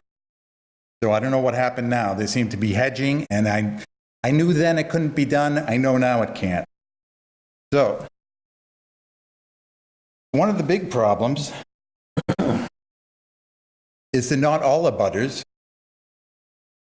have been taken into consideration here, and especially the Claft resident.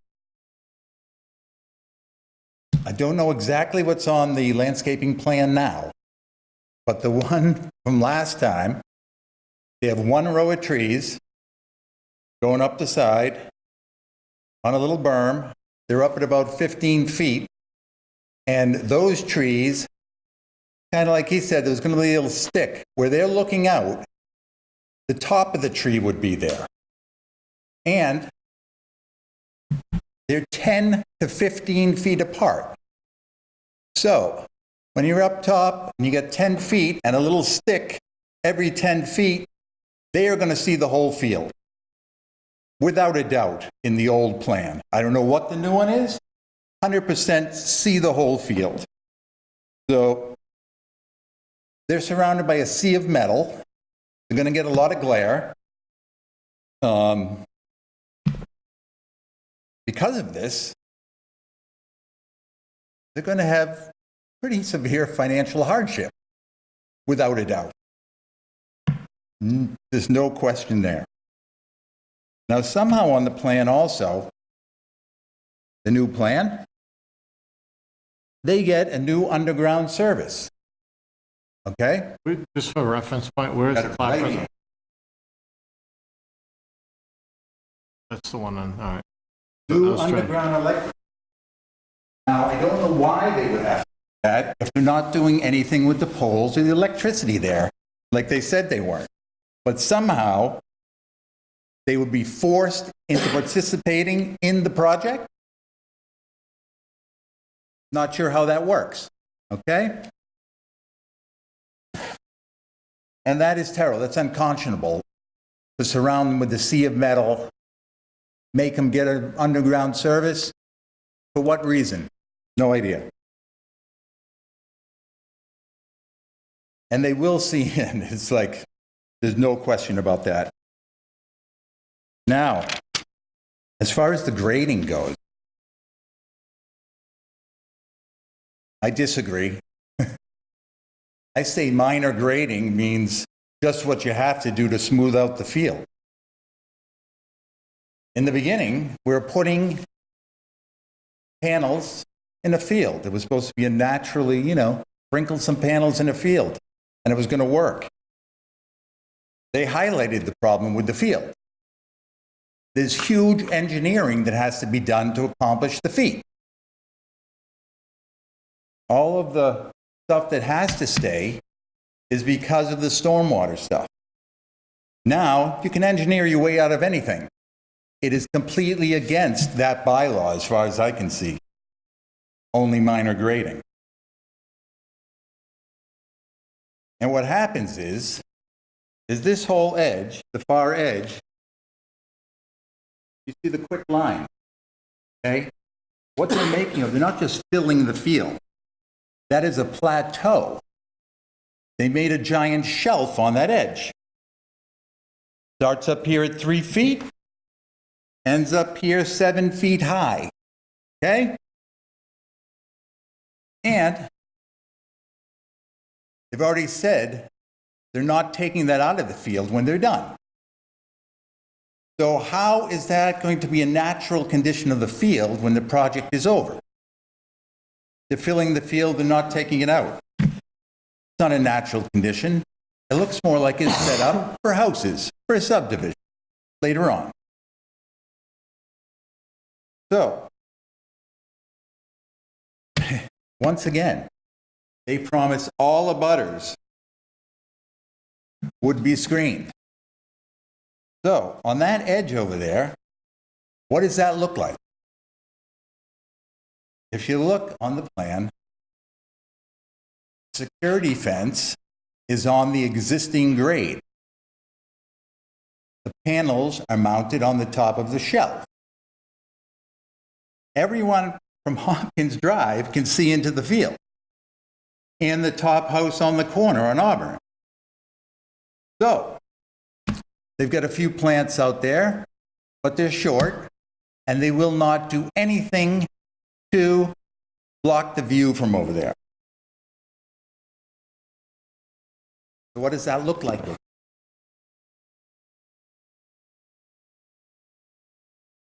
This is at the top. 3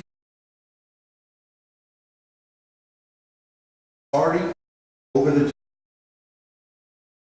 somehow also there was always going to be a green now change to black. So this is at 3 beginning top of it. Move down the line a little bit. The 5 almost look. This is from Hopkins Drive? This is from Hopkins Drive? Yes, Hopkins Drive. And when you get down to the 7 foot,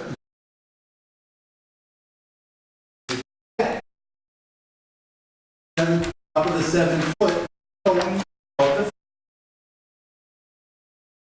the Just ask a question. So what you're showing us, this here, that is correct. and then the fill is brought up to that.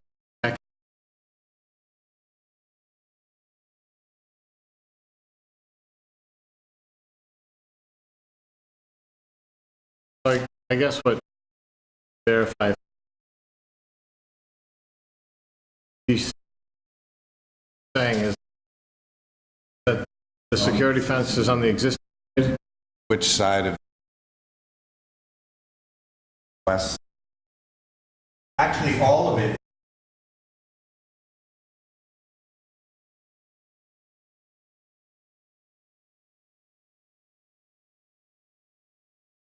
Where the grading is.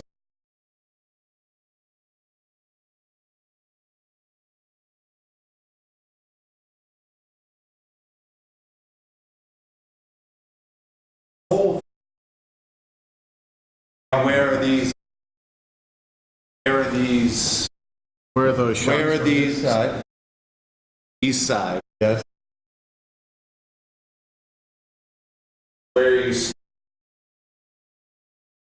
Patterns? No, yes. I'm looking this way. I guess my first, these, I don't see any vegetation. Drive down there. Buffer that. The location of the wetland, there's a buffer. Certainly impact. So if you want me to speak accuracy of these, probably inaccurate. And also just based on the review of, I don't know the scale of panels, if those were drawn to scale, or what the eye height is, or the horizontal of the eye height, but, you know, I think it would be injustice to the effort that all of the professionals have put into the process, providing the to consider this without at least, I guess, questioning the validity of it, because without any kind of reference, scale reference, elevation reference, mentions on it, I don't even know where on those taken. The fact that I can point them out. the on that back edge. Well, see, here's the thing. As a reminder, all comments have to go through the board. You cannot exchange with each other. I don't, Okay, I would just like to say something. so just so I'm clear, those are, And like a clear area very low there.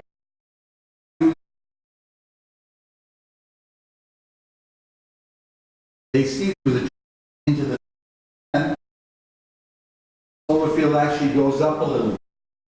They're going to see everything, the whole breadth of the field. And I stand by these. I know they're a little rudimentary. I believe they're just right. And I welcome them to check. So, they seem to, I also agree with the inside of the site. If they're talking, I don't know how they get the percentages, but the whole 3/4 inside the fence line is pretty much filled. To me, that's egregious to not, divvy up those numbers.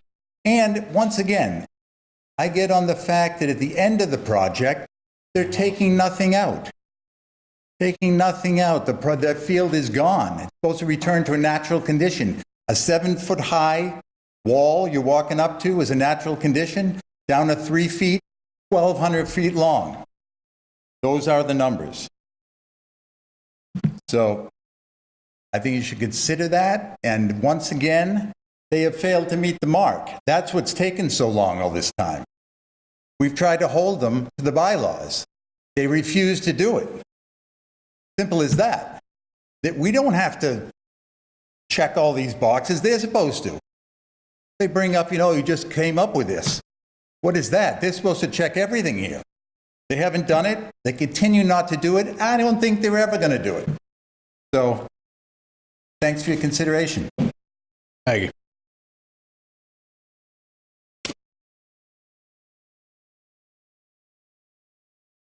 Lynette Talano, Chase, 60 Old Farm Road. Like, take direct lesson, but I found it. We are not in a court of law. We are in a public meeting. All right, all your comments have to be Okay. addressed to the board. We Thank have you. invested the abutters, the room, 3 years of our life. We have missed football bank. We have missed trips to visit our daughter. We have changed our vacations. We have changed our airplanes to come and represent the citizens of this town. We have made very valid points, which they may negate or try to negate, but we presented information at the last meeting for 60 Old Farm Road, not 40 Old Farm Road. That may be why they consider it correct. The site 60 and I believe 20, but I could be incorrect. I'd like to know when this SMART project came about, because tonight's the first I've ever heard of that. I'd also like to know where all the trees are in their plantings that they agreed to with their conservation letter of intent or whatever it is. I'm a nurse, I'm not legal, I don't understand these. But I know that in the letter of intent, they can't cut down any trees, they can't change vegetation, they can't do anything like that, and that was for conservation. So I'd like to see those on their plan. I'd like to also bring to mind Fireplace Circle. Fireplace Circle is another TJA solar setting that has failed trees and nothing has been followed up in there. The solar panels are visible from the people's backyard. And I will willingly invite anyone on the planning board to come to my house and view this field and view that I can look across the road to Maureen Hancock's house, who lives on Hopkins, from my backyard and my deck. I will invite any of you to come there because, again, we are 3 years later discussing the invisible houses that Mr. McCluskey discussed on the first night. Thank you.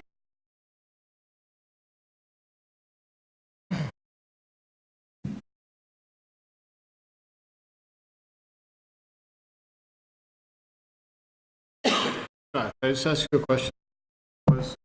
Was that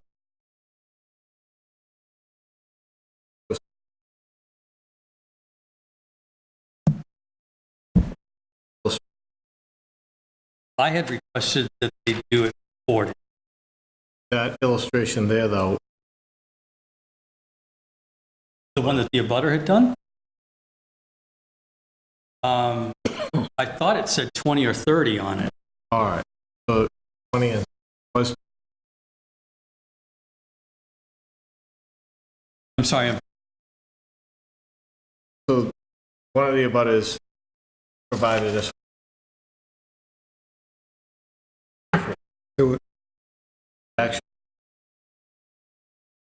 Actually, I think it's labeled Which one needs? the submittal from the, This is, or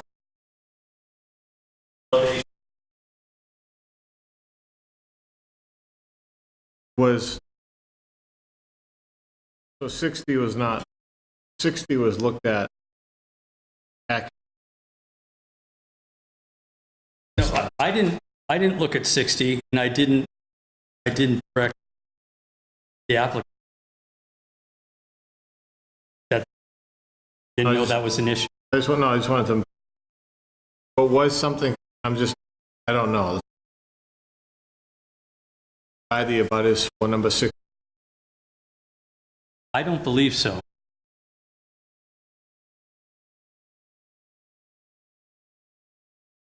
Nickerson, 5 Hawkins Drive. Unfortunately, I wasn't here at the last meeting. I was away. So I'm not quite sure how, I know they were talking about the grading to affect our end, and I know they talked about it now.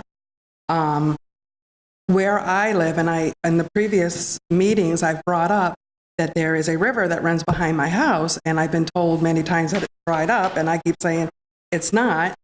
I took a video of it before we came today, if you needed to see it. So now I'm concerned I'm going to get all this extra water with now the water that I have already. I don't know, grading. I don't believe so. So that's one of my concerns.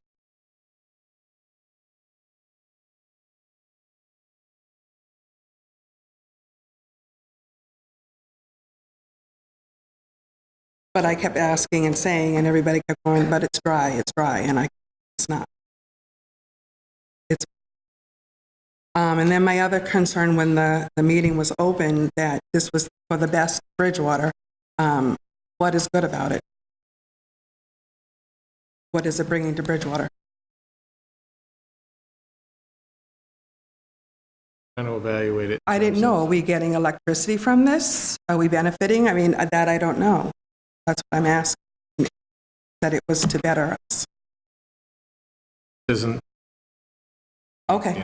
So there really isn't. It's just his opinion, and he just felt that he would be. Okay. Well, thank you for listening to me. I hope you do what's best for us in Bridgewater.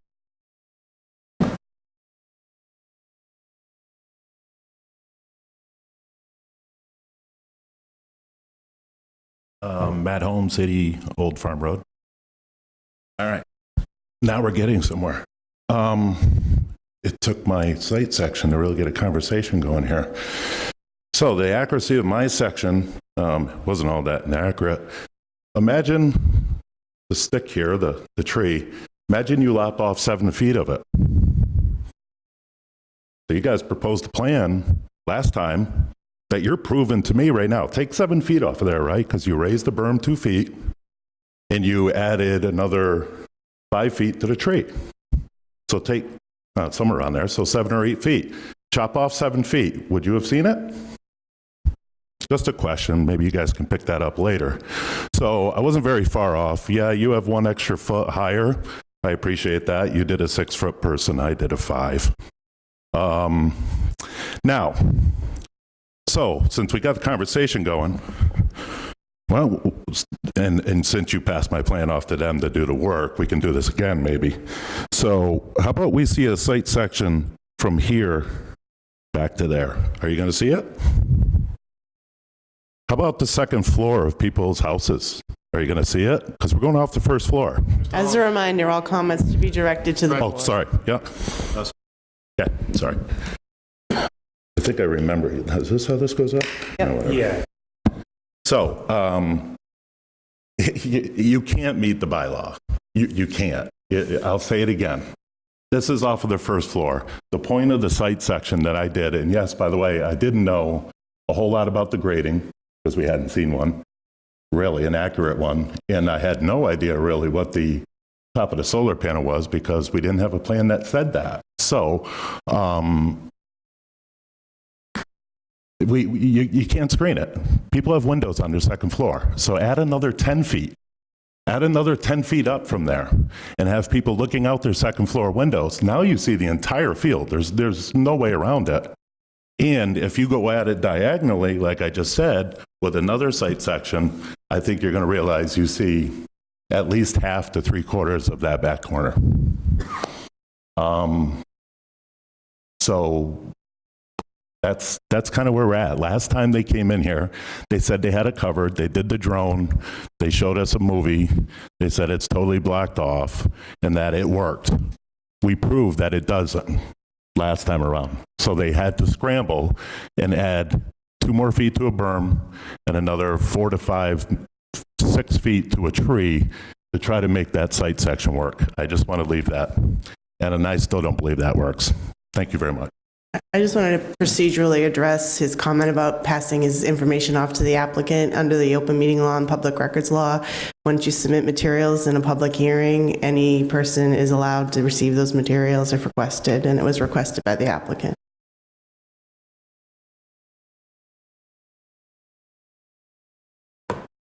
Any other?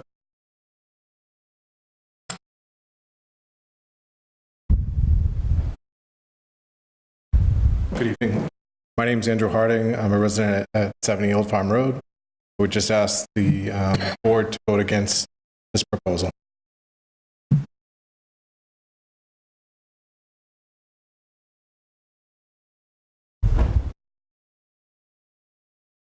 Hi, I'm Maureen Hancock, 15 Hopkins Drive. And I just wanted to mention that if you do a tour of the area, I'd love for you to come to my home or any Hopkins Ave Drive home, I can't even think. And we reside pretty much on the second floor. The bottom floor is the basement. And that's most of the homes. So you can see the field 6 months out of the year. It's bare. And I just wanted to mention that. So I want to come by. You on one of the homes, but 15 Hopkins Drive. So that one of these abut the field? yes, Your backyard, the field? my backyard's So yeah, on, where the river runs through it. on There's a the big on the river. plan that is one of these homes yours? Or are you on this side? You one of these? So I am right here. Right. All right. Yeah.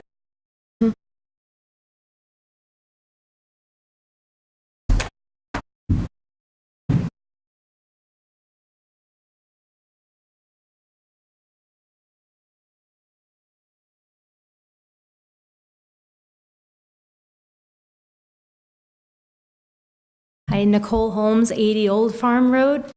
One concern I have is that it's been stated several times that they have received their order of conditions from the Conservation Commission approval. However, there have been revisions to this plan, and I believe major revisions that occur within buffer zones. So my question is, my statement is that I believe that this project does need to go back before Conservation Commission, and we're making many assumptions that everything is approved, but a former plan was approved. I believe the new driveway that is going on the west side of the Clap House was not previously shown, and I also believe that some of the berm and the screening is located within buffer zones. Thank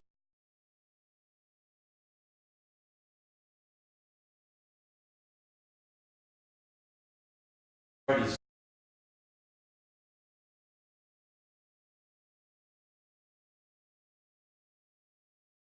Our order of conditions was granted on the project before any of those reductions took place. So what we're looking at here is substantially reduced from what we already have an approval of.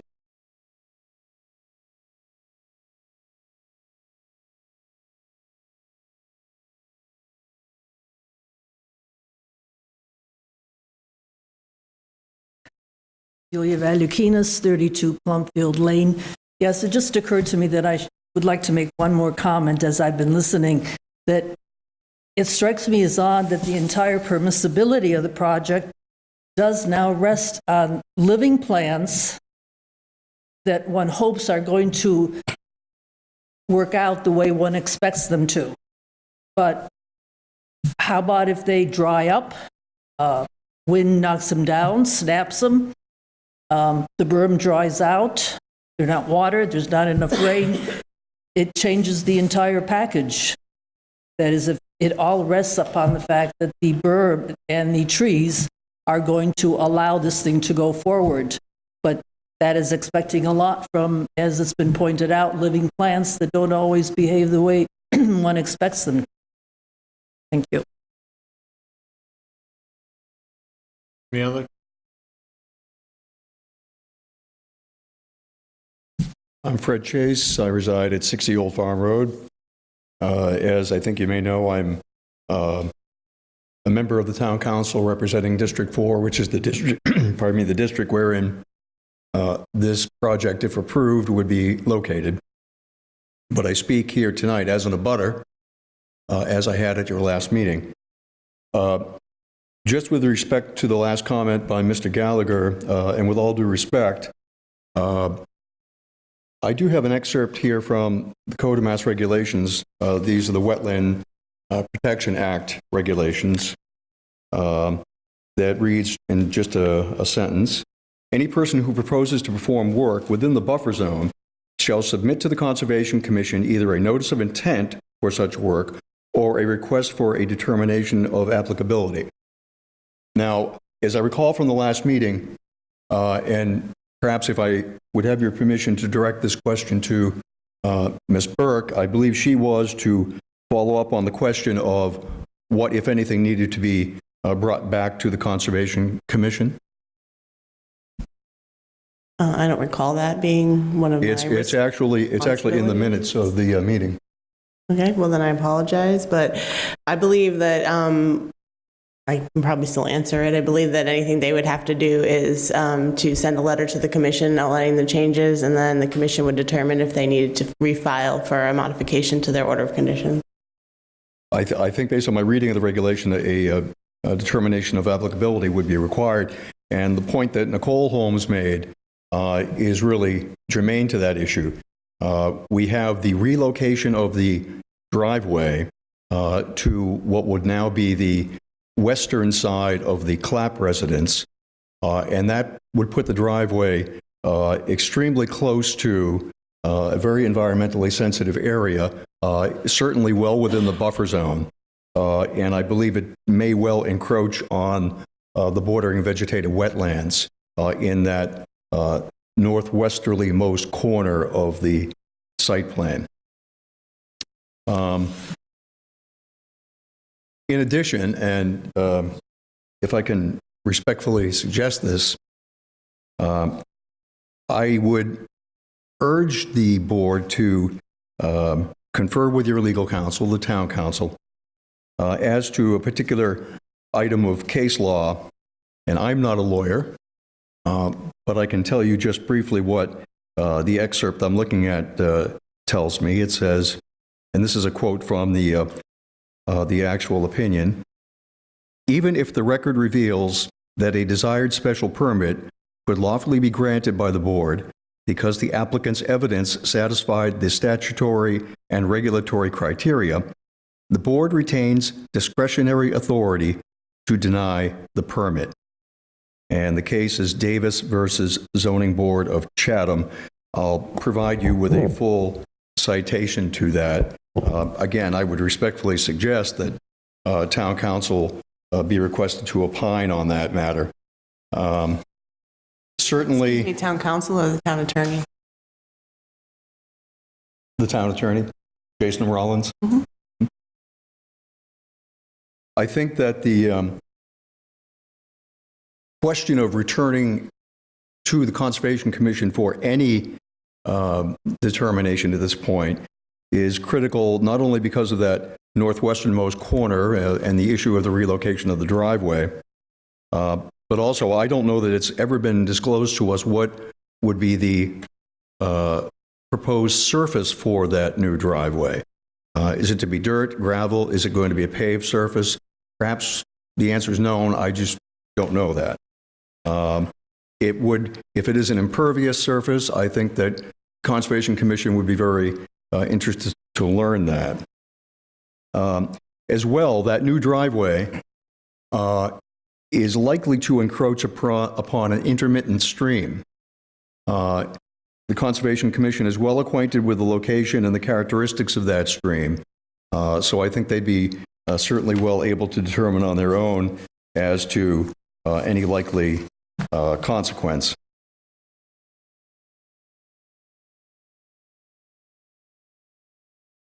Just a final point is that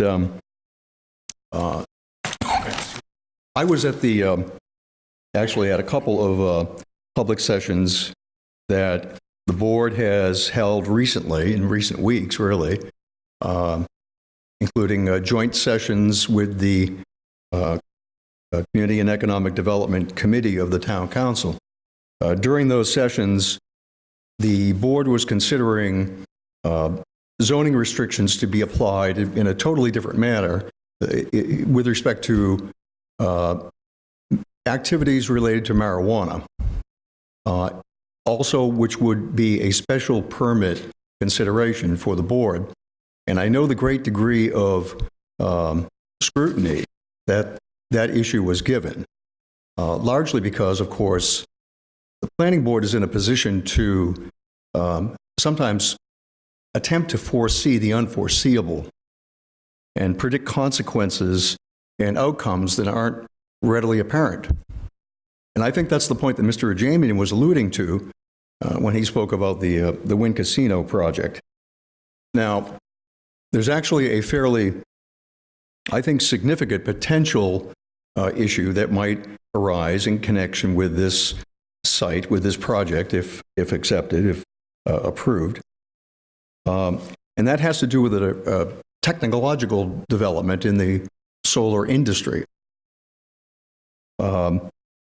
Currently, various industry journals and also the Mass Department of Energy Resources are putting considerable effort into support for incentivizing initiatives that would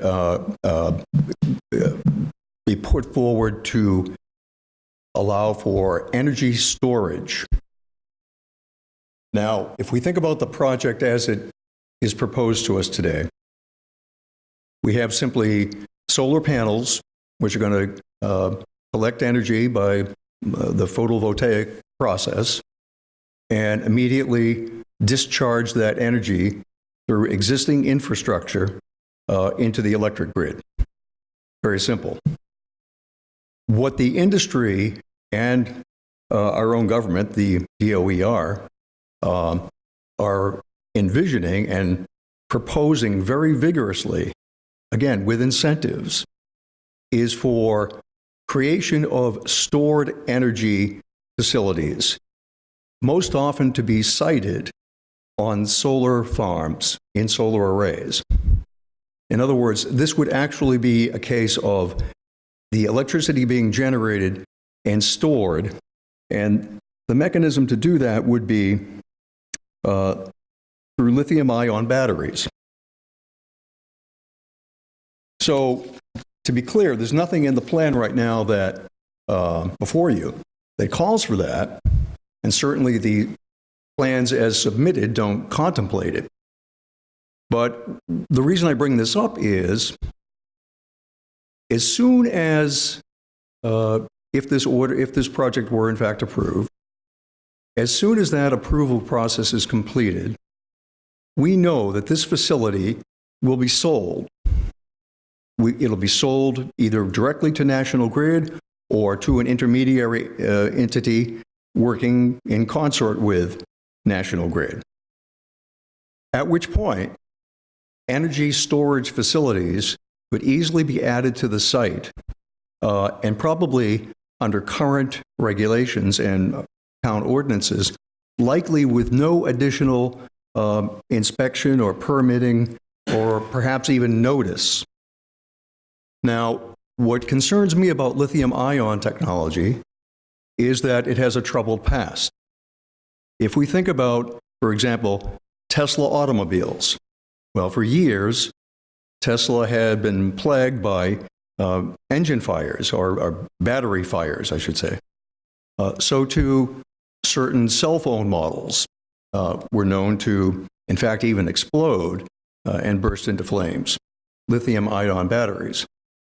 Certain types of luggage that have rechargeable capability for cell phones have been banned by certain airlines. We also know that as of February 2019, the U.S. Department of Transportation banned the transport of lithium-ion cells or batteries as cargo on passenger aircraft. So the point is that with each new application of lithium-ion batteries, there's a period of certainly, I would say at least, uncertainty, and frankly, I think more realistically, significant hazard. Now, again, this is very speculative, but I do want you to know that the initiatives that are being proposed at the state level are very emphatic about the need to add energy storage and to have it on site at the point of source where the energy is actually generated. So when you need to contemplate consequences, when you're deliberating about a special permit issue, you can't always, I realize, consider all potential eventualities. But with the evidence of a very tangible hazard in your hands, I think that your consideration of exposure to risk is justified. Thank you.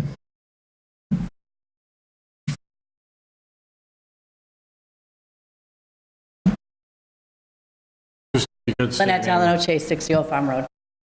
I did ask at the last meeting, and Mr. Driscoll did ask that the Conservation Commission be spoken to review all of this, because what is proposed here, if I understand it correctly, is underground utilities, which are in direct conflict with what the Conservation Commission approved.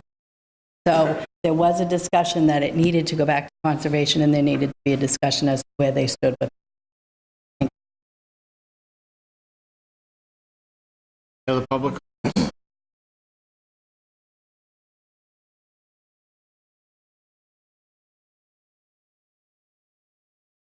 Good evening, Kelly Trombley, 123 Old Farm Road. Thank you, ladies and gentlemen, for the time that you put in volunteering for this position. I appreciate it. To Fred Chase's point regarding, possible explosions or fires, I think I talked about this, I brought this up at the last meeting, and I'm just curious if Bridgewater Fire Department has the equipment necessary in the event that something like that did occur, especially in consideration that it's in between two neighborhoods and is very, very close to homes. Does anyone know if the Bridgewater Fire Department would be able to respond to such problem if it did arise, and do they have the equipment to do so?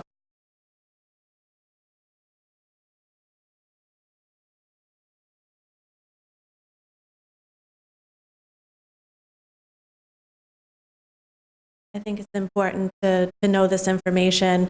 Bridgewater's already stretched on resources with respect to, those types of services, and I think it's an undue burden on the town of Bridgewater to then have to invest in more equipment that does not benefit Bridgewater whatsoever.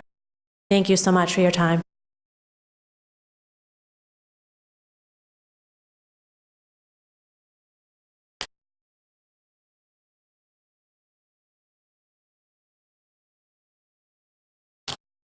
I guess.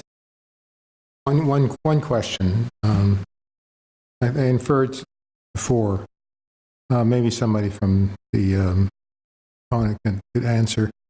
Assuming, let's pretend we approve this and everything is put in place, and what if it doesn't green? What would you do? In other words, let's say the data you used, which you assumed is correct, and we probably is, something's wrong, and that when everything goes up, the berm goes up, the trees go up, it's a foot too low. What would you do? There are multiple levels of security in this. The first one is that the plantings go in first. They're going to have the project takes approximately 6 months to build out, so they'll have an additional 6 months, depending on presumably they'll be spring. On top of that, you have, because it goes in first, the building department has the right to cease and desist the project. Unhappy, and they feel that the developer has not, who's got everyone ready to build a multi-million-dollar project, they could stop them in their track and order that they change something. And frankly, I'm speculating, but with a pretty good basis, that even if the building inspector is wrong, based on the countervailing issues, developer is going to very likely do whatever's necessary to deal with that field immediately in order to lift the cease and desist rather than running to court. So they can hold up the project, and then on top of that, you have the landscape bond of $50,000. No, but that was my question. Let's say the project is held up by the building inspector and the trees are too short. Specifically, what would you do? And let's say the developer can never satisfy them. So then you'd have trees put in and no solar. Right. And you'd accept that. In other words, you'd walk away from the project? No, I'm not saying we would ever walk away from the project. I don't think any developer is going to walk away from the project. I think the developer is going to stick to the plans and satisfy whatever's required to meet the plans. And well, maybe it's an unfair question. Then I'm just saying, if you had a cease and desist, you stopped work, you didn't put in the trees are too low. How can you correct it? What I'm saying, it seems to me that it's almost an impossible task for you. How are you going to correct this? Well, it's not an impossible task. Well, you rip out all the trees, put new trees in? If they were put in wrong, yeah. I mean, you're talking a developer is going to have financing in place. They're going to have construction groups ready to go. They're going to have just installed from your expert's estimate $300,000 of shrubs, and they have a $50,000 bond sitting there as well. They're going to take care of whatever's necessary. They're going to meet the requirements of the plans. On top of that, you have the 6 months of growth that you're going to have before the panels are completely put in and up and running. Then you're going to have growth after that, plus the bond. So there is a significant level of structure in place vis-a-vis the investment to make sure that whoever the actor is, that they're a good actor in that regard, because the building inspector with one move of the pen can cease and desist the project, and causing unbelievable costs. Well, I mean, there was a referral by one of the people here referring to an earlier solar farm that we approved many years ago, which the developer was supposed to keep trees and they cut them down. And there's still an issue today about it. After 4 or 5 years, it has not been resolved. The solar farm is operating. I can't speak to some of the project, but the town has rights. I understand. I'm just saying it can be difficult, and I'm just saying that this is such a touchy subject about screening. I'd like everything in place before one shovel full of dirt is, and I'm just not sure, once you put something in place of trees I'm talking about, and it simply, something's wrong, it doesn't work, what's going to happen? And I'm just afraid of that point, that whether it will be actually stopped in that process. I don't know. I just ask, see what you would say. Yeah, I mean, you know, there are laws and rights, and the plan is there for this purpose. I would suggest that as solar farms have been developed over the years, I'm sure this board's more educated than they ever have been.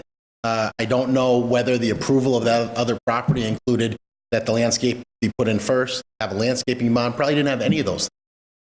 So that's a very different situation. It's a very different project that certainly you can rely on your town officials to act accordingly and use their rights to ensure that developer, I mean, otherwise you can't rely on any plan. Right, okay. Thank you.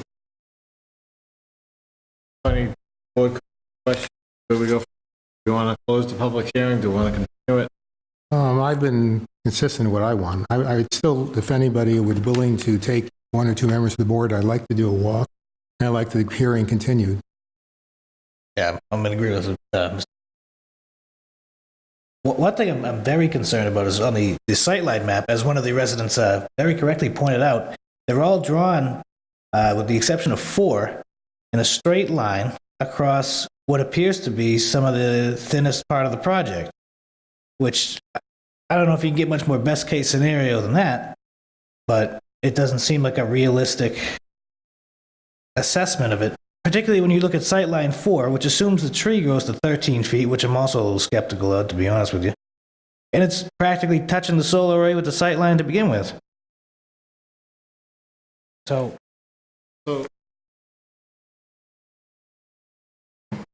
Is there a desire for a site walk? Or is we 20,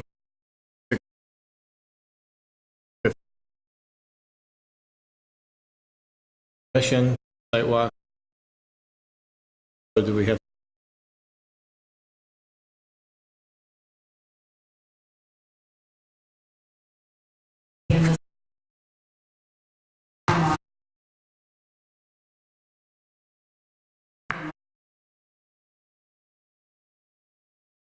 And that's the reason I'm asking.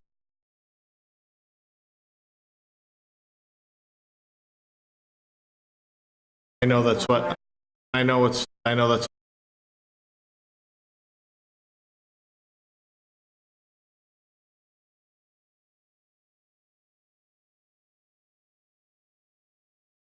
The only thing I can do is wait tomorrow and ask the town attorney.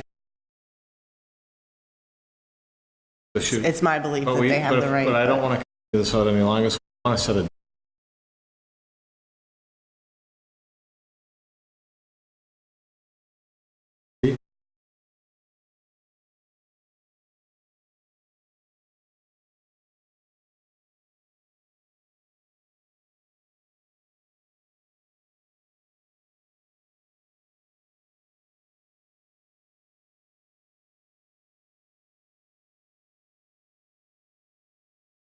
Why don't we do 26?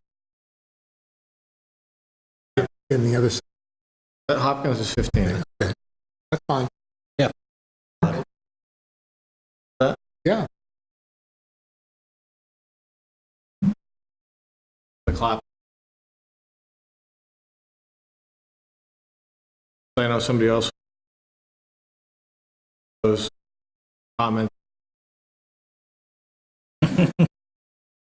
Question about what was the deal with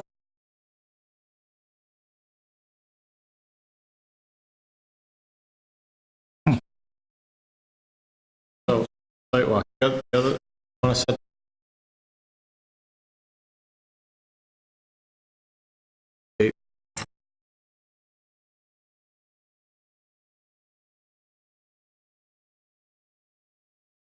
But I.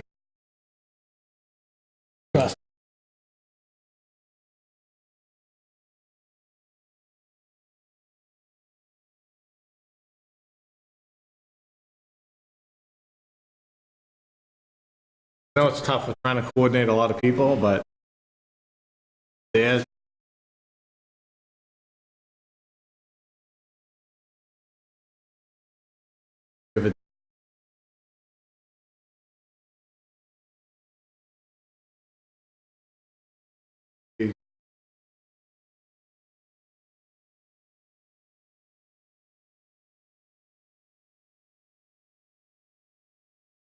anybody at 2060 Old Farm Road or Hop. Okay. Well, we're gonna have to get clarification.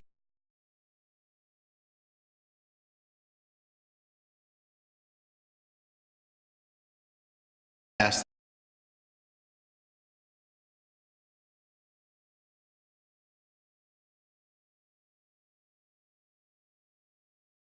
The other question.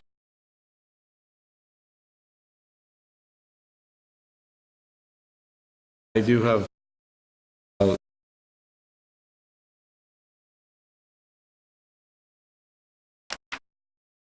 section.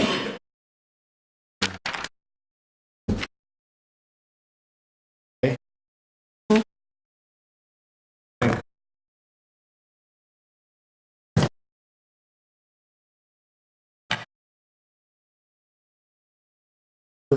Perfectly. Yeah. They don't ever talk total land Well, we area, can it's debate, I total mean, site. you and I can agree, and me and Michael disagree, or what, I'm just really need that.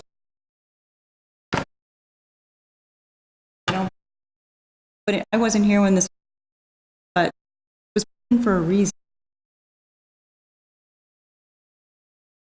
Specific to the definition of total site area, or? There's a definition in that. I think, but I underlined it after we spread it. There is a Scribner's error there, so it makes reading it difficult. Total site, Yeah. the area describes it that which.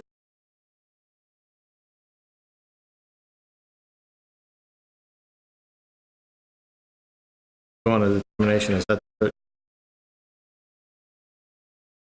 Well, you want his determination on, he's not going to, look at, I want. he's not going to look at their plan and make that. I mean, maybe you can give him. He's going to interpret the bylaw. That's his job.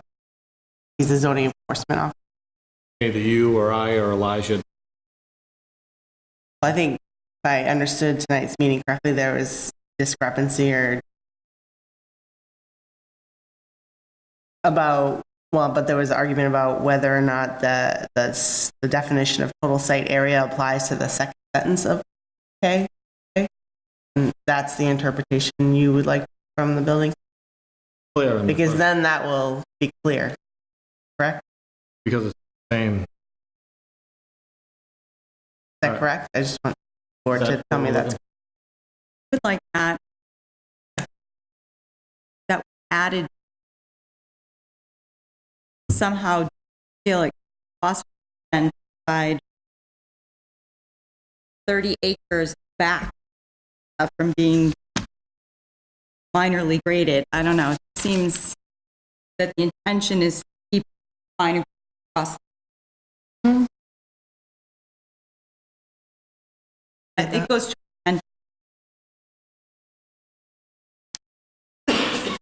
And I know this seems late in the game, but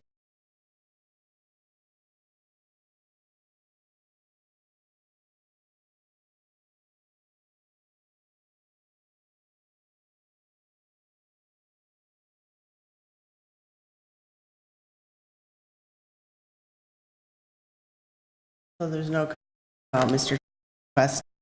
Did you want the town attorney to review that? The zoning board of appeals act.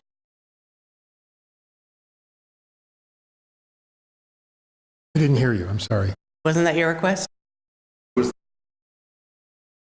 Firm's board's ability, even when all the That would be good. That would be good to review, yeah. I'll just.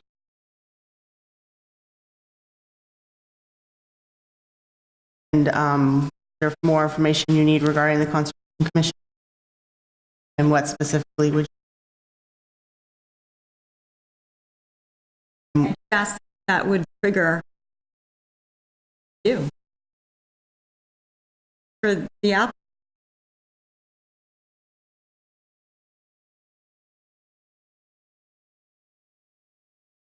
You would like me to attend a Conservation Commission meeting and Well, these either plans that or and we.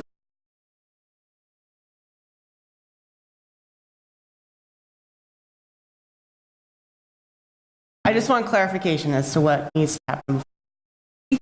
It's just Is there- drag it is out there- is until there- we is get there to. Not really.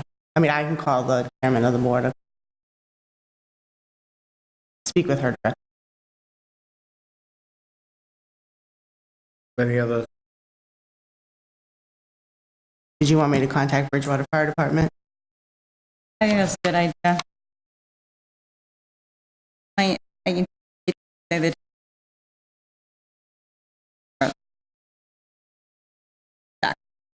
We only have one meeting in June because June 5th. That is the night of our next in public forum. Yes.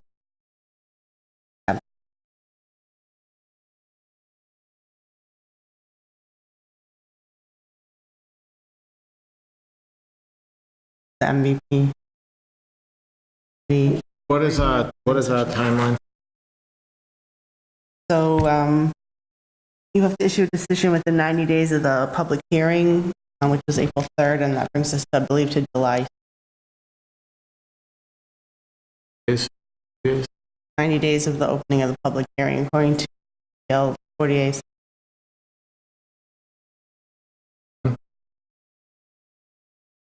To issue a decision.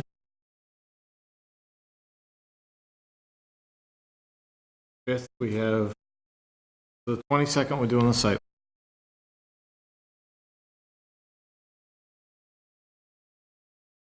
You want to meet?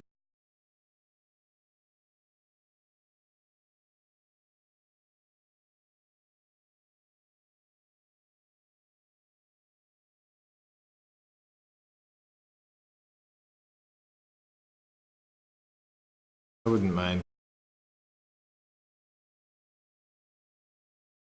What is? Oh. South Pharmacy.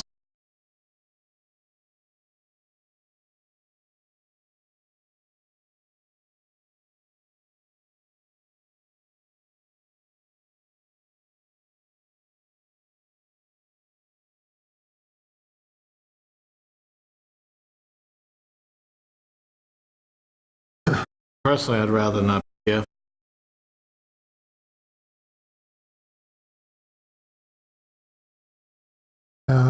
I agree. I think that meeting is full, and this will take. I would, and we don't have a meeting in first week meeting in July anyway, do we? So I would be willing to do a special meeting.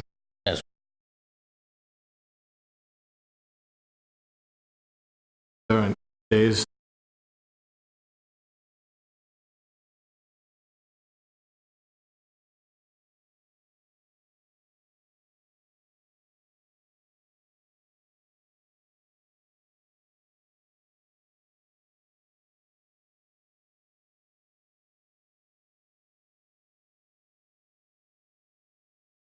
Well, what do we have? Because we need this.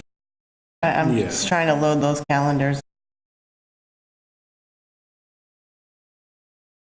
So council meetings are on Tuesdays, Concom's on Thursdays, ZBA's every other Wednesday.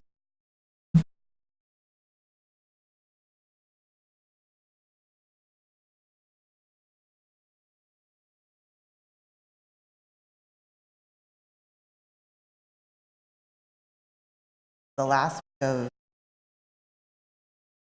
looks like the last week of May, other than Wednesday and Thursday. So the holiday, but Tuesday this available. Following week.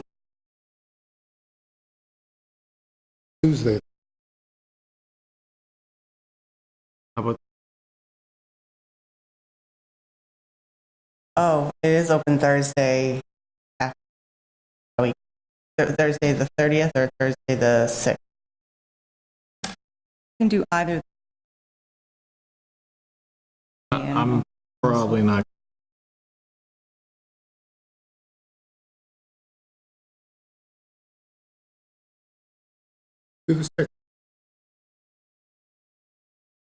Open after PM, yep.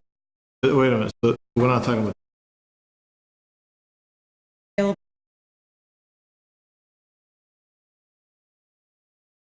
It's a different night, our regular But it's a Yeah.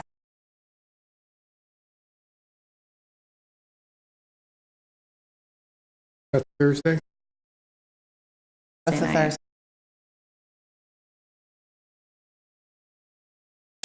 Stay here. we do that, Ms. Burke?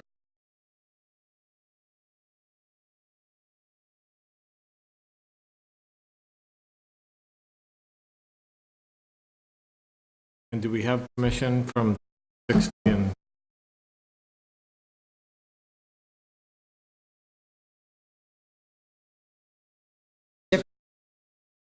Station?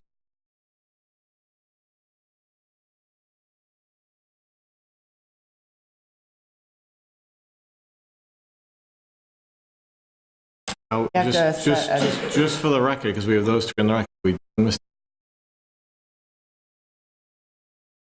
Because we have, honestly, focus the abutters who forward. We're gonna do site walk, 20 seconds, those 4 locations. You set a place to meet. Everybody knows meeting spot. We'd meet up at my house, right 598, right in the walking distance. Say that again?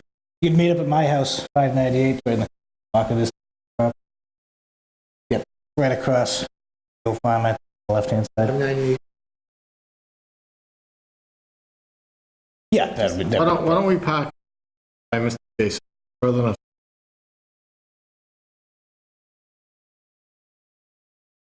Meeting at 60 Is that Old okay Farm with Road. you, Mr. Jason? We park yours. That way, all the cars are off the road. Yep, that makes Walk 6. 5 o'clock. So you're meeting sense. at, Both of us. We'll meet at 6 on the street in front of 6. 5 o'clock. We are going to verify that.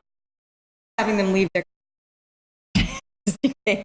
We're setting a special meeting June 6th.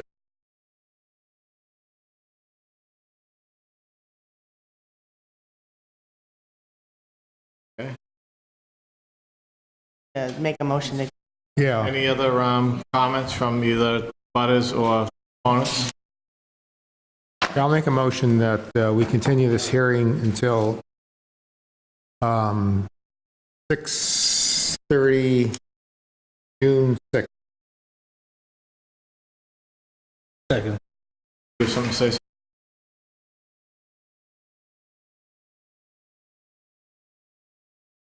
I'm sorry? I think that would be a good idea. You're available.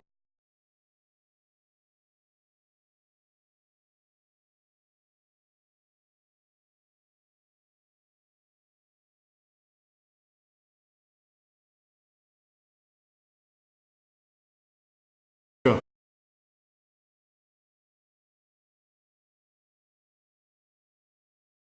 Farm Road. On the site walk, is everything on the record that's discussed during the site walk? How's that work? There will be minutes. Is there like It's notes not that- it's not a public meeting, it's not a deliberation. It will be posted because there'll be a quorum of the board there, but they cannot deliberate and they should not deliberate with each other or butters or anything like that. They're there just to collect information. We really shouldn't. Okay, just curious kind of how the format goes. You go there, you look around. I mean, if the, Is the owner- if the residents want to point things out to us, we can listen, but we Okay. really should. Okay, all right, that was it. Thank you. We don't give you feedback back or talk to each other. We're not rude.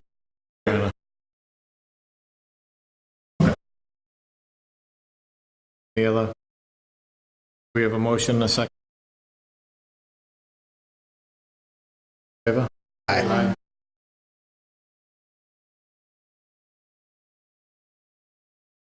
And just, folks, you're more than welcome to talk. We're trying to get out of here. We have 3 more things we have to go through. Feel free to talk outside of the room, please. We can keep going. All right, so next up, we have 900 Elm Street. Is DLW LLC. site plan modification. It's a minor modification, termination. It was continued from March 20th, 2019. We request to modify plans regarding a wall, fencing, a guardrail not installed in previous approved plans. I believe in the board business, we have a continuation request. Okay.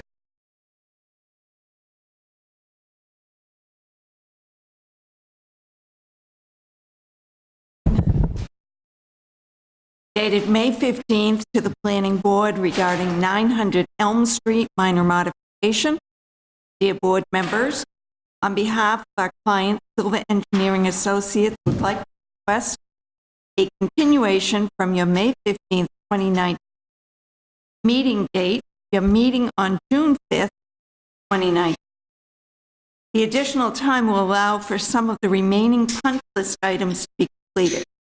If you have any questions, please feel free to contact me. Sincerely, Lawrence. So he wants To go to June 5th, I told him that.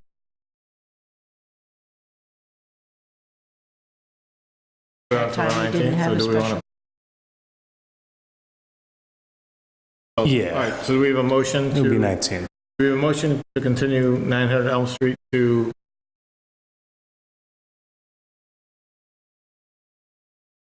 So moved. Second. All in favor? Aye. All right, so Elijah, you might be able to fill us in quick, then we can read all this. But Oldfield Estate 2, Lee Castanetti, this is the solar property he required.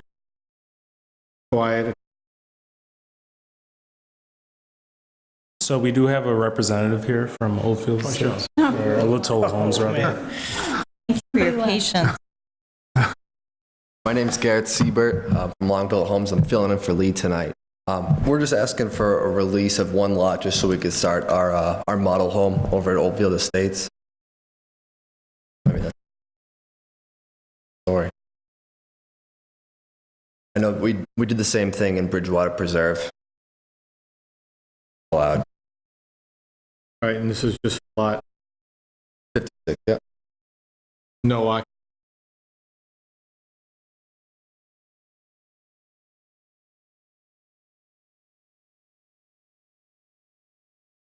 No, not at all. We have a motion.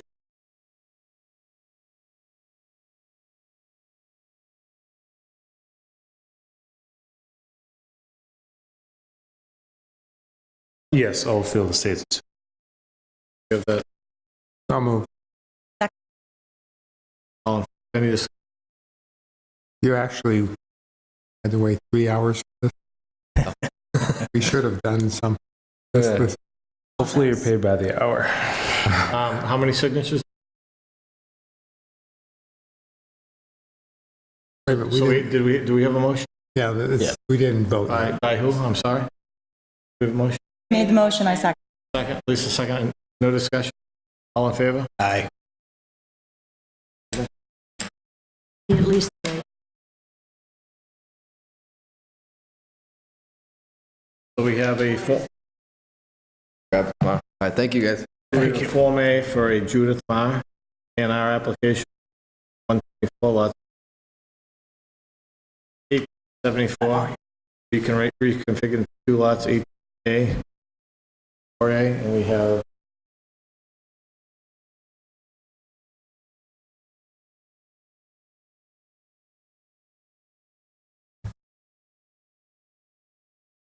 list.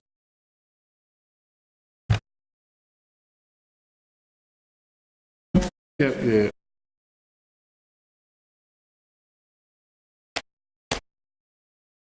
Jennifer said 8:30 earlier, I laughed. You and Mike. So, Elijah, do you want to brief us on this quick? Yeah, so it's reconfiguring 2 lots, making one a little smaller. There's already a pre-existing nonconformity of the 70-foot opening frontage for the, I believe, 74A. So in terms of looking at it for frontage and lot size, we don't really have an issue, which is what is the determination for an A&R. So it's just reducing the size of lot 8. Yes. Give a